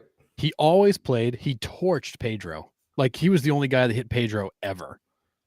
And there were so many moments where he would come in and he'd come in as a pinch hitter, or he'd play that day and just destroy the Red Sox. Yeah.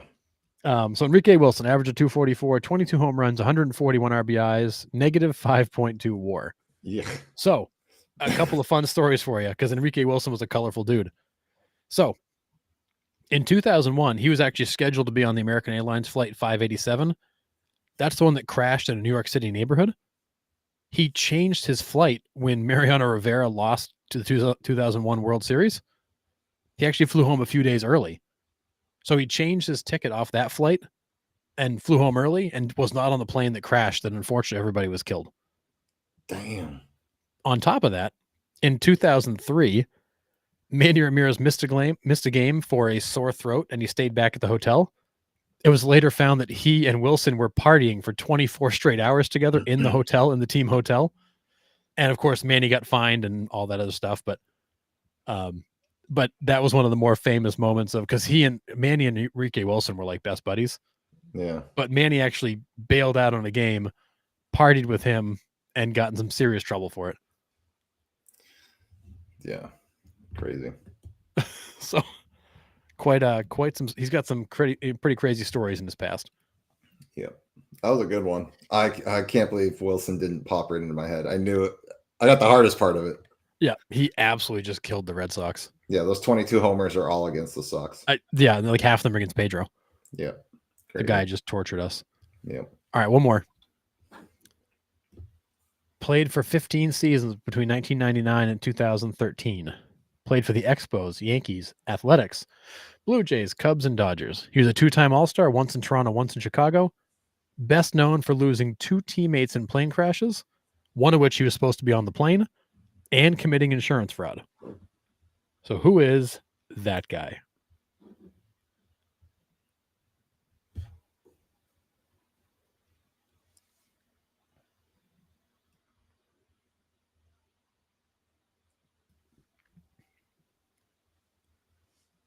No, it's not John Burkett, is it? It's not. Burkett was a right-hander. I'm pretty righty. Sure. That's what I thought. Yeah. And pitched for the Sox at one point. Pitch for the Sox. This one might get Burkett me. did. This guy didn't. Oh, right. This is a name that you're gonna kick yourself for not knowing it, but he's one of those guys who just very quietly put together a nice career. Oh, John's got it. Oh, yes. Good. Nice job, Barry Bonds in the chat. Yeah, absolutely, Ted Lilly. Absolutely, Ted Lilly. Record of 130 and 113, 4.14 ERA, 1,681 strikeouts, and a 27.1 WAR. So, the 2 teammates. First one was Corey Lytle. He was supposed to fly home with Corey Lytle when Corey Lytle crashes plane in New York. That's right. He was supposed to fly home with him. Lytle wanted to take a few days and stop a few places. Lilly said, I just want to get home. Took a commercial flight. Lytle took off. When Lilly landed, he got the news and forever blamed himself for not being there to help him. And then obviously the other teammate he had was Roy Halladay. Oh, yeah. And again, he and Halladay were close, and he had been flying with Halladay not that long before. So this is a guy twice who came real close to being in plane crashes with close teammates. That's wild. Weird. As I'm pulling these random names, I'm finding all these weird themes, and I was just like, wow, that's pretty crazy. If I'm Ted Lilly and I find out that any of my teammates have their pilot's license, I'm out. I need a trade. I'm out. Wow. And then he committed insurance fraud when he basically trashed his RV and tried to make an insurance claim to get his money back because he didn't want to have to pay for it anymore. Yeah. He got 2 years of probation, a bunch of community service, and fined. Wow. This might be a very unpopular opinion, but I like these Jays hats. Oh, the J with a Toronto Blue Jay coming out the backside. I liked those uniforms in general. Yeah. John, the Fleer Ultra card. Nice those were great cards. Yeah. I used to love the Upper Deck cards. They were like the glossy, thicker card. Fleer Ultra had some good cards. Yeah. But crazy. Fleer Ultra, that was like the Cadillac of like Walmart shelf cards. I don't know if I would have gotten to Ted Lilly, but I mean, obviously know the name, but yeah, that airplane stuff, that's crazy. Weird. The stories on some of these were weird. And what's fun, so I try to go find the memorable moment, do a little research on these guys, and I find some of the weirdest stories. Oh, I'm sure. So crazy. That might be the most fun, is digging into their history a little bit. Wow. John, I know my lefties. Yeah. Fair enough. Yeah, I mean, Ted Lilly's a guy that we all remember, but like, is it somebody really going to recall? I don't know. Yeah. Cap'n got him, and I think a number of folks ended up getting him, but not a mainstream guy. Dang. But talented. Oh yeah. And I remember the years in Toronto, he was good, and the Red Sox struggled. I mean, the Red Sox in that whole era didn't hit lefties. Yeah, they didn't hit period, but I mean, you're not wrong. Right. Dang. Launchpad McQuack. Close. Yeah, yikes. Yeah. I mean, Launchpad usually landed the plane, but yeah, it was always questionable. Dang. That's wild. Yeah. All right. Crazy stuff. Yeah. Do you have anything else to add or bring up tonight? Anybody in the chat want to bring anything up as well? You're Anything more in than chat? welcome to. I did have one thing, and I'm trying to find where I put it.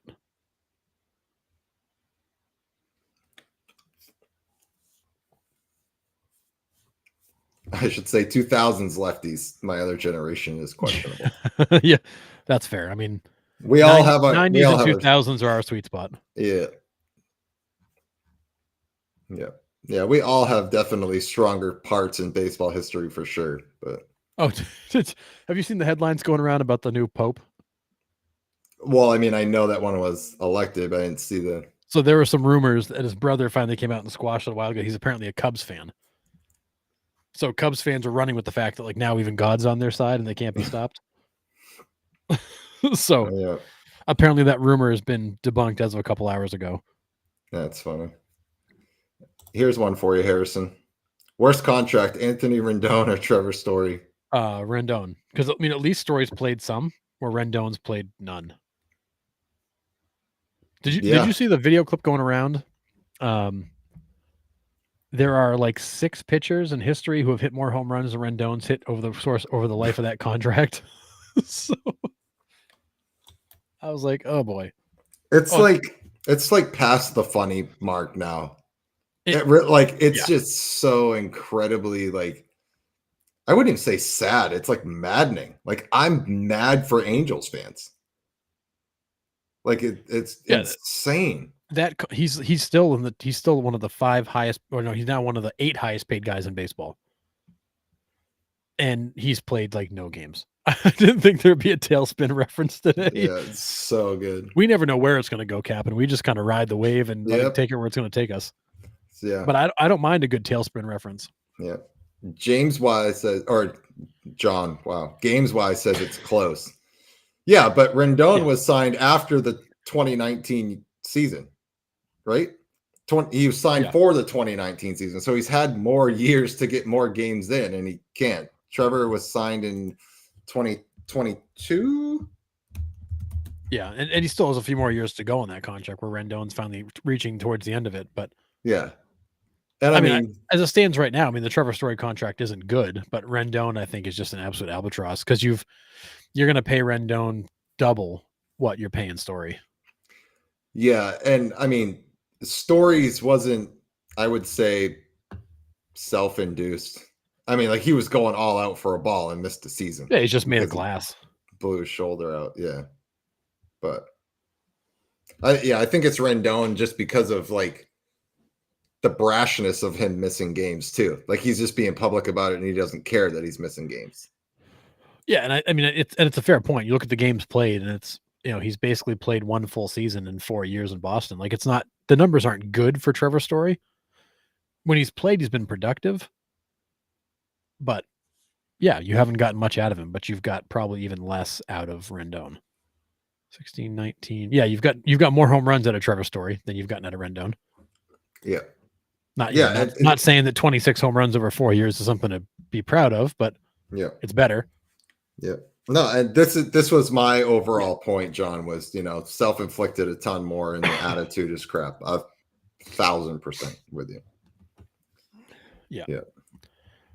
Cap, and what I really want is I want somebody to bring up like a Darkwing Duck reference somewhere down the road here. That would really cap it off for me. Goodness. Just pulling out all the retro cartoons. Yeah, let's get dangerous. Dun, dun, Darkwing Duck. Anyways. And it's the Rendon thing for me. I think the self-inflicted, yes. The attitude, yes. Calling it a job, rubbing it in the face of the fans that you're not playing. They go out and they get a third baseman and Yohan Moncada, and you immediately throw a fit about it. Then you're hurt suddenly 2 weeks later. Like, the dude is just such a clown. Yeah. Yeah. He's not only laughing all the way to the bank, but he's being a dink about it. Yeah. Like there is no guilt.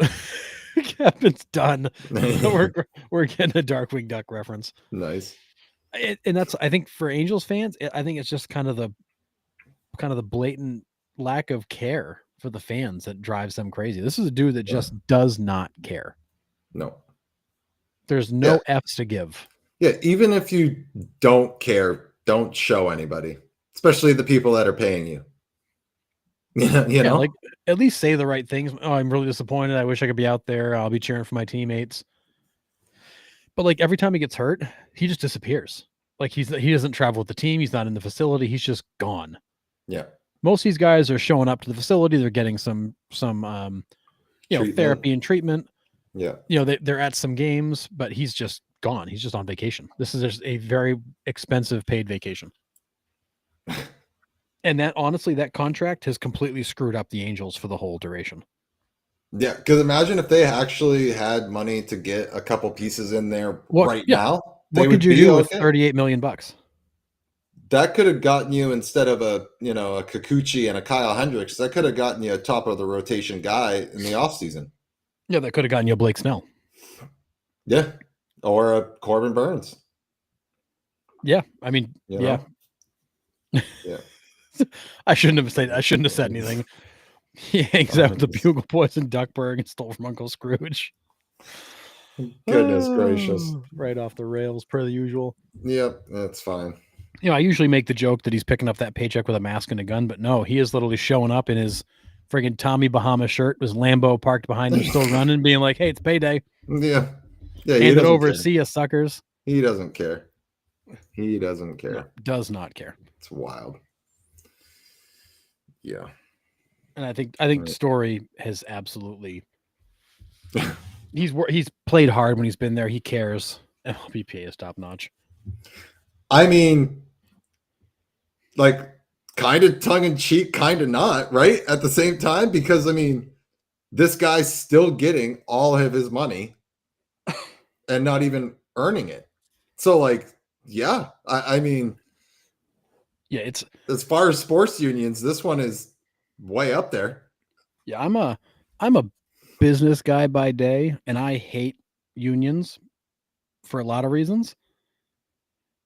But like the MLBPA is the kind of union I'd want to work for, because it's not a union, it's like a cartel. Like they go in, they name their terms, you give it to us or not, we don't care. They are there. I mean, that the strength of that union is unlike anything we've seen. Yeah. Crazy. Well, because they hold all the chips. Right? I mean, they have the product in their hands. And if you don't give us what we want, we're not going to give you the product. That's it. Like, they honestly don't even have to wiggle at all. I mean, if it comes down to it. No, they don't. I mean, without players, you've got no product.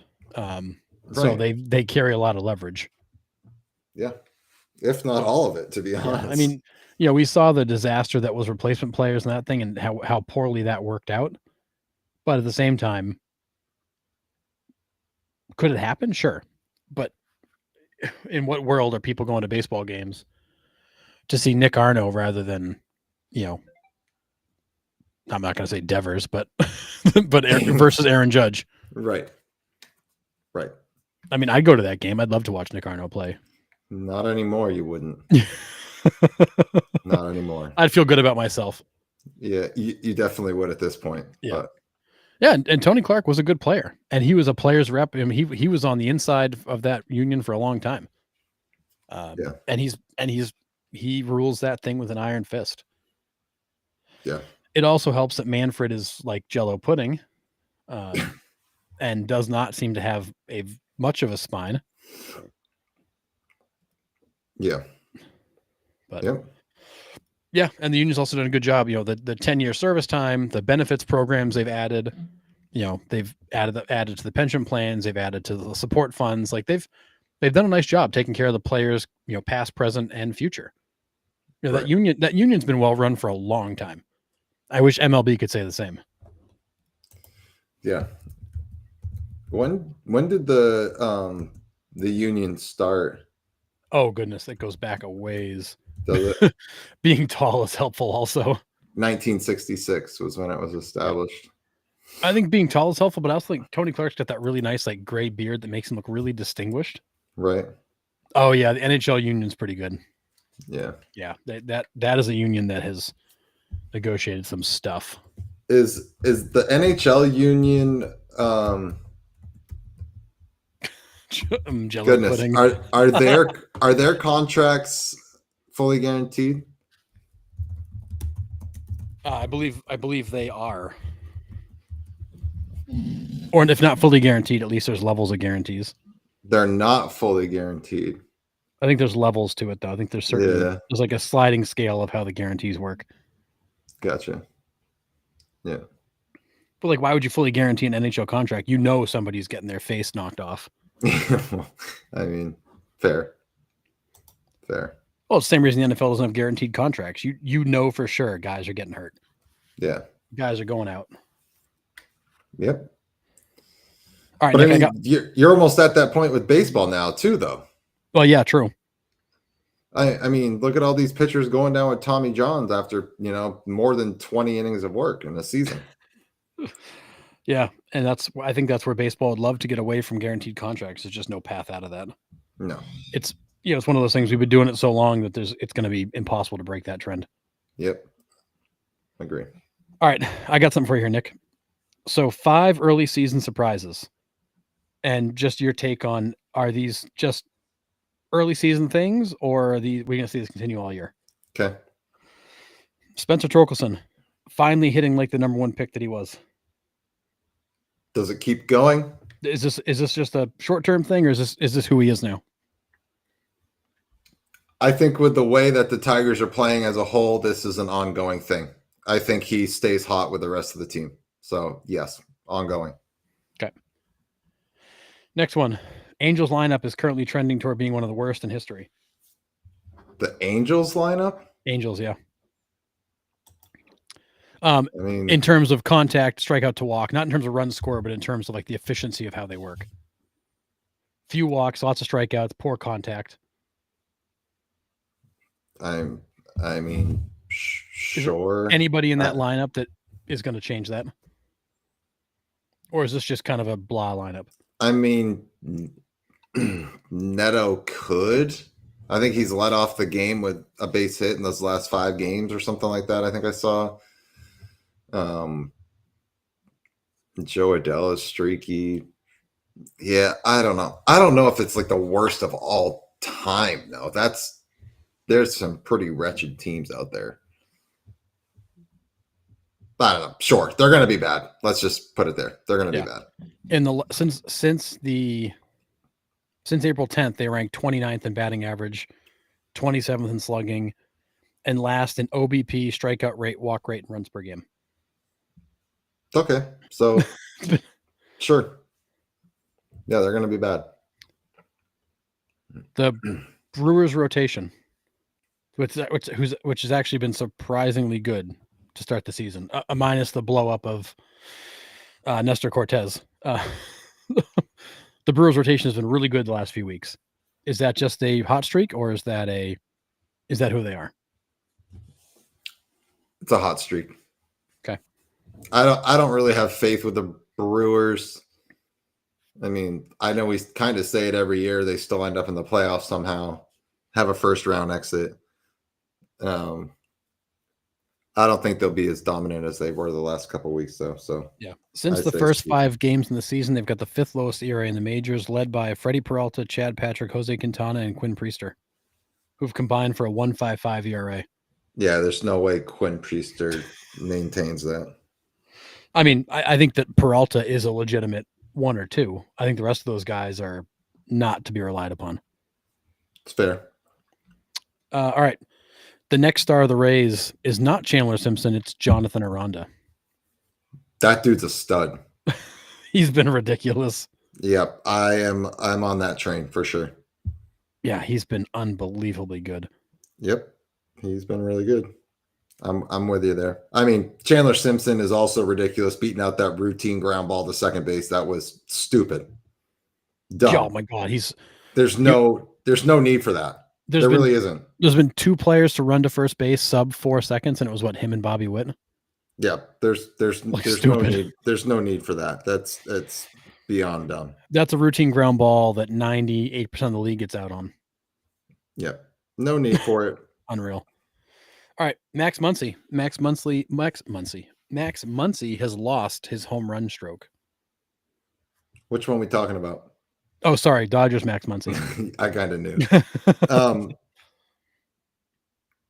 Yeah, I think he's battling for something right now. He's been struggling all year. I mean, he's too good not to figure something out, but I don't think he finds it. I think we might be seeing a big drop off of Max Muncy here. Because I think a lot of the league has figured out how to pitch him, and that's where they're living. Agreed. Yeah, I think the holes in his swing are obvious, and they're being attacked. Yeah. All right. There's 3 other guys in the same boat as him with 1 home run. What are your thoughts on these guys? First one's Alec Bohm. Phillies haven't been high on him since they're trying to get rid of him. Really? Yeah, it seems like his spiral continues. Yeah, I don't. That's a hard one. I don't really know where I see him. Is Bohm fixable? I mean, if he's not fixable in that lineup, I don't know what lineup he goes to become fixable. To be honest, it's fair. It's fair. I mean, if you can't hit there, where are you going to hit? Yeah, you're not going to get much protection like that in a lot of lineups around the league. There's a few. Don't get me wrong. There's a few, sure, but not like that. That's no. Yeah, and John's comment about Max Muncy still hits 180 without the homers. I mean, Max Muncy is a terrible hitter, in my opinion. He's a high OBP guy, but average is atrocious. Yep. All right, next one, Bo Bichette with 1 home run. Yeah, but he's doing other stuff right now too, though, right? Yes, his power's down, but he's still hitting, right? He is still hitting, not at his typical clip. At least he wasn't the last a couple days ago. Yeah, I mean, 277 average. I'm going to take that. 13 runs, 16 RBIs, 4 stolen bases. Yeah, it's just his slugging's not up, but he's still hitting. Yeah, I mean, it's a lot of singles and a few doubles. There's no power. He's not hitting. He's not driving balls. No, I mean, but he had 4 home runs in 81 games last year. I know he was hurt. Yep. 20 the year before. I mean, he's always projected as a 20 to 25 home run guy. Yeah, I still think he can get there because he can get scorching hot too. Yep. I think Bo Bichette's gonna be fine, but again, it's that Blue Jays team just not consistent with anything. They just can't get it done. No, and I don't know what the deal is. I really don't. No, and here's one that hits a little close to home. Xander Bogaerts. I think he's done. He's hitting 246 with 1 home run and 14 RBIs. Yeah, that's not Xander Bogaerts. That we're 32 Ks and 145 plate appearances. Yeah, that's not the Xander Bogaerts we're used to seeing. No, he had a tough finish last year and a really tough season overall last year. And he's following that up with another one. I just, we said when he left, like he was definitely beginning to fade. And when they signed him that long-term contract, we all just laughed at the fact that there's no way that guy holds up. Yep. But I think you're seeing the slide. It's just going to continue. Yeah, Stacey, the Jays are living off base hits. That's their whole offense. Mm-hmm. Yep, agree. I don't think Bo is the answer for them. I would agree. Yeah, I mean, that's right. I'm not saying that. I don't know what I'm trying to say, really. He's definitely not the answer, but he's also not the problem. Yeah, he's one of several players that just continue to exist. Yeah, underperform. Yeah. Yeah, I mean, just like the Jays are. I mean, Santander, Guerrero took 3.5 weeks to hit his first home run. Yeah. I don't know what's going on north of the border. I don't think they know what's going on north of the border. Unless they No. play the Red Sox, then they can figure it out. So, Oh, all right. I got one more for you. all right. Patrick Corbin. Mm. He is 2-1 with a 3.28 ERA and 5 starts, 24 and 2/3 innings, 17 Ks. Is he back after that long injury riddled run?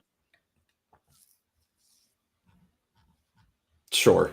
I mean, he has to for that Rangers team to even think about making a run here. Because you can't throw Nathan Eovaldi every game, and if you could, they'd be ridiculous. That dude's an absolute machine. Yeah. But he's going to give them. He's going to give the Rangers what they need. I think. Is it going to be great? No. Is it going to be bad? Maybe at times. But he's going to chew up some innings for you. And if that offense can figure it out, which that offense, if they're right, they're scary. They're good. They got some bats in that lineup that can help that pitching staff out. But Yeah, I would agree. with Leiter already going on the IL, I know he's back, but then Rocker's on the IL. You need a guy that's going to eat innings, and I think he makes an impact. I don't think it's a huge impact, but it's a guy that's going to eat a lot of innings for you. So back, sure, if that makes any sense. Yeah. Left-handed with a pulse, give him a contract. Yeah, agree.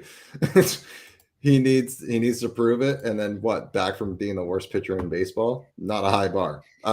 Agree. Yeah, I mean, that's fair. It's it's a low bar to start from. That is for sure. Yeah. So, yeah, I'm with John on that one. He says like a lefty with a pulse. I mean, I would say just a pitcher with a pulse for the Rangers at this point. So, all right. So, one more question for you, Nick. Who do you think are the favorites in each league for Rookie of the Year right now? Rookie of the Year in the AL, I would say Christian Campbell, I think. Although Kyron Paris in LA, don't sleep on him. That kid's good. Yeah. I don't think he's put up the numbers that Campbell has so far. But that would be my front runner. NL Rookie of the Year. Why am I blanking on rookies right now? So let me give you the odds. You can tell me what you think. So in the AL, your current odds are Jacob Wilson in the 1 spot in the American League. You got Christian Campbell number 2, Jason Dominguez number 3, Chandler Simpson number 4, Roman Anthony number 5 still. Tomoyuki Sagano 6, Jackson Jobe 7th, Nick Kurtz 8, Cameron Meisner 9, Jack Caglianone 10, although he's not even up yet. Yeah, I'm gonna stick with Campbell there, I think. Yep. Yeah, I think Christian Campbell's been a nice surprise. I think the odds makers are betting that Chandler Simpson ends up with it, that he climbs the leaderboard, but I think it's the way Campbell's played, it's hard to argue. I mean, if Simpson goes out and steals 75 bags like he could, it's gonna be him. Yeah, I mean, for sure.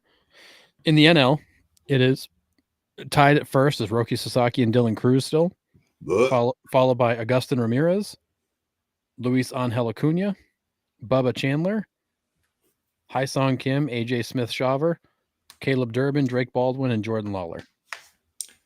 Agustin Ramirez hits the ball hard. He does. It's loud contact. It is crazy how hard he hits the ball.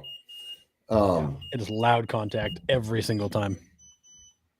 It's not Roki Sasaki. I don't think there's any shot. No, I would agree. I mean, unless he somehow figures it out tomorrow, which he has a start against the Diamondbacks. So it's not exactly who you want to start. Wait, plays a mean shortstop like his dad did. Yeah, Wilson. Jacob Wilson.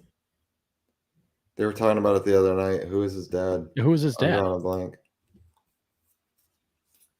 Willie Wilson. Woodrow Wilson. Enrique Wilson. Oh, good one. Yeah, John, who you talk? Who's the dad? I feel like I'm missing something here. They were talking about it too on the audio. Is it Jacob Wilson or?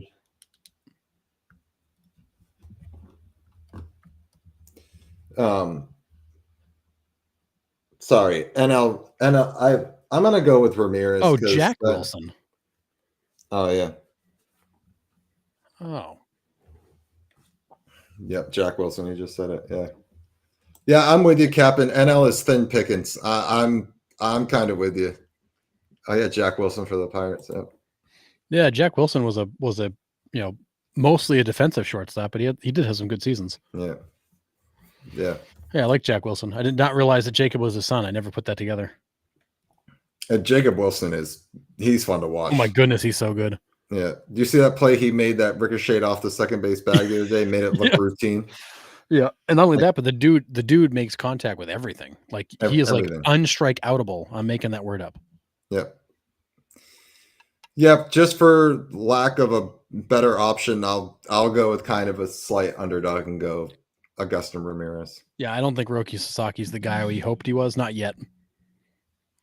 Dylan Cruz has come on strong of late, but he has, and I think he's got the name. He's got the Paul Skenes backstory at LSU. I think Cruz would be the favorite, and that team is actually decent. So I think it's going to be good for him. I mean, his batting average is still super low, but he's going to keep playing. Like they're going to run him out there every day and just say, "Kid, you're going to learn on the job. Just go. Just every day go."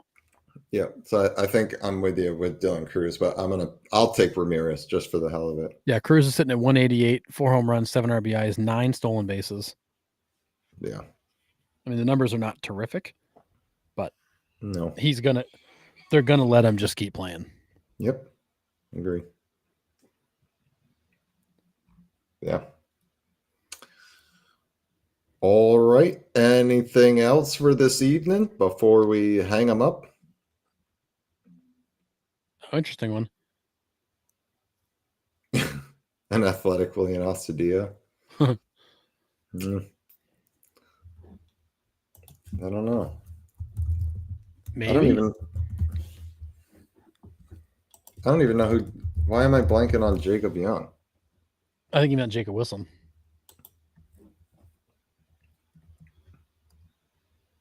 Well, yeah. Oh, Williams Ostadio must not have struck out much, I guess.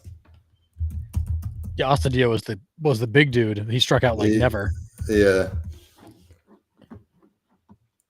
I forgot all about this guy, Williams Ostadio. Was he the guy that like swung 3-0 against a pitcher in a blowout, hit a bomb, and got like chastised in the dugout for it? Was that him?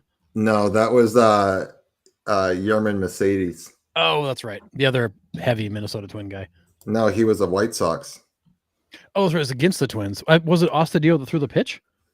Yes, it was. Oh, okay, that's the connection. Mm-hmm. Yeah, so 2018, 3 strikeouts in 29 games. In 2019, 58 games, 8 strikeouts. It's a stupid number. 2021, 216 plate appearances, struck out 12 times. Yeah. And yeah, John confirmed Ostadio was the pitcher in that. I thought he was the batter. Okay. Yeah. I knew he was in the play. But it was Mercedes that hit the 3-0. That's right, and got chastised in the dugout for it. That was you don't typically see a manager and teammates grab a guy that fast, but that was a quick reaction. Yeah. Yeah. Yeah, it was a 3-0 pitch off a position player that he took. He just hit a bomb. Yeah. And then strutted around the bases like he did something. Yeah. But yeah. God. Pretty crazy. Good stuff. Yeah. All right. Anything else for this week? That's it. It was if not for the Devers news, it would have been a pretty we didn't have like a bazillion injuries in the last few days. Would have been pretty quiet. Yeah, I mean that one took up a big chunk of the show. That was crazy. But yeah. We do have Nostalgic Baseball Geezer coming on Sunday. It is going to be incredible. He did so much work coming up with this top 100 players of all time. He created his own formula that brings like steroids, postseason appearances. Like he did a ton of work on this. He's going to come on, give us the top 50, and we're going to discuss it and go through them all. So you guys should definitely come join us on Sunday, 9 p.m. Eastern time. And if you haven't checked him out already, go to Nostalgic Baseball Geezer on Facebook. You can see what he's done. He lays it all out and he goes, this is not biased. This is just the formula that I came up with, I put together. And I think it's pretty sound the way he did it. I read through the whole thing tonight. It's incredible. The amount of work and effort he put into it. It's going to be a great listen. And show. Like I'm looking forward to it. So definitely come back Sunday. We'll have tons of baseball discussion about that, all-time players. There's going to be some discussion about who's the best of all time, who should be in the top 10, all of that stuff going on Sunday. So he will come down, he'll break down what he did and all the work, and then we'll talk some old school baseball. So we're looking forward to that. So go check him out, Nostalgic Baseball Geezer. And I'm sorry, I'm trying not to laugh out loud, but thank you, Captain. There it is. All right. All right. With that being said, we will see y'all on Sunday. Again, thanks for all the chat discussions, guys. You guys are incredible. Every night we come on. We love it. So thanks again. Thanks for the rabbit hole, John Carter. Really appreciate it. I'm sure I'll go down that again. Oh, yeah. So we're not done with that, I'm sure. No. So thank you to everybody. Tune in on Sunday at 9 p.m. with Nostalgic Baseball Geezer, myself and Harrison. Have a good weekend. Watch some baseball, and we'll talk about it Sunday.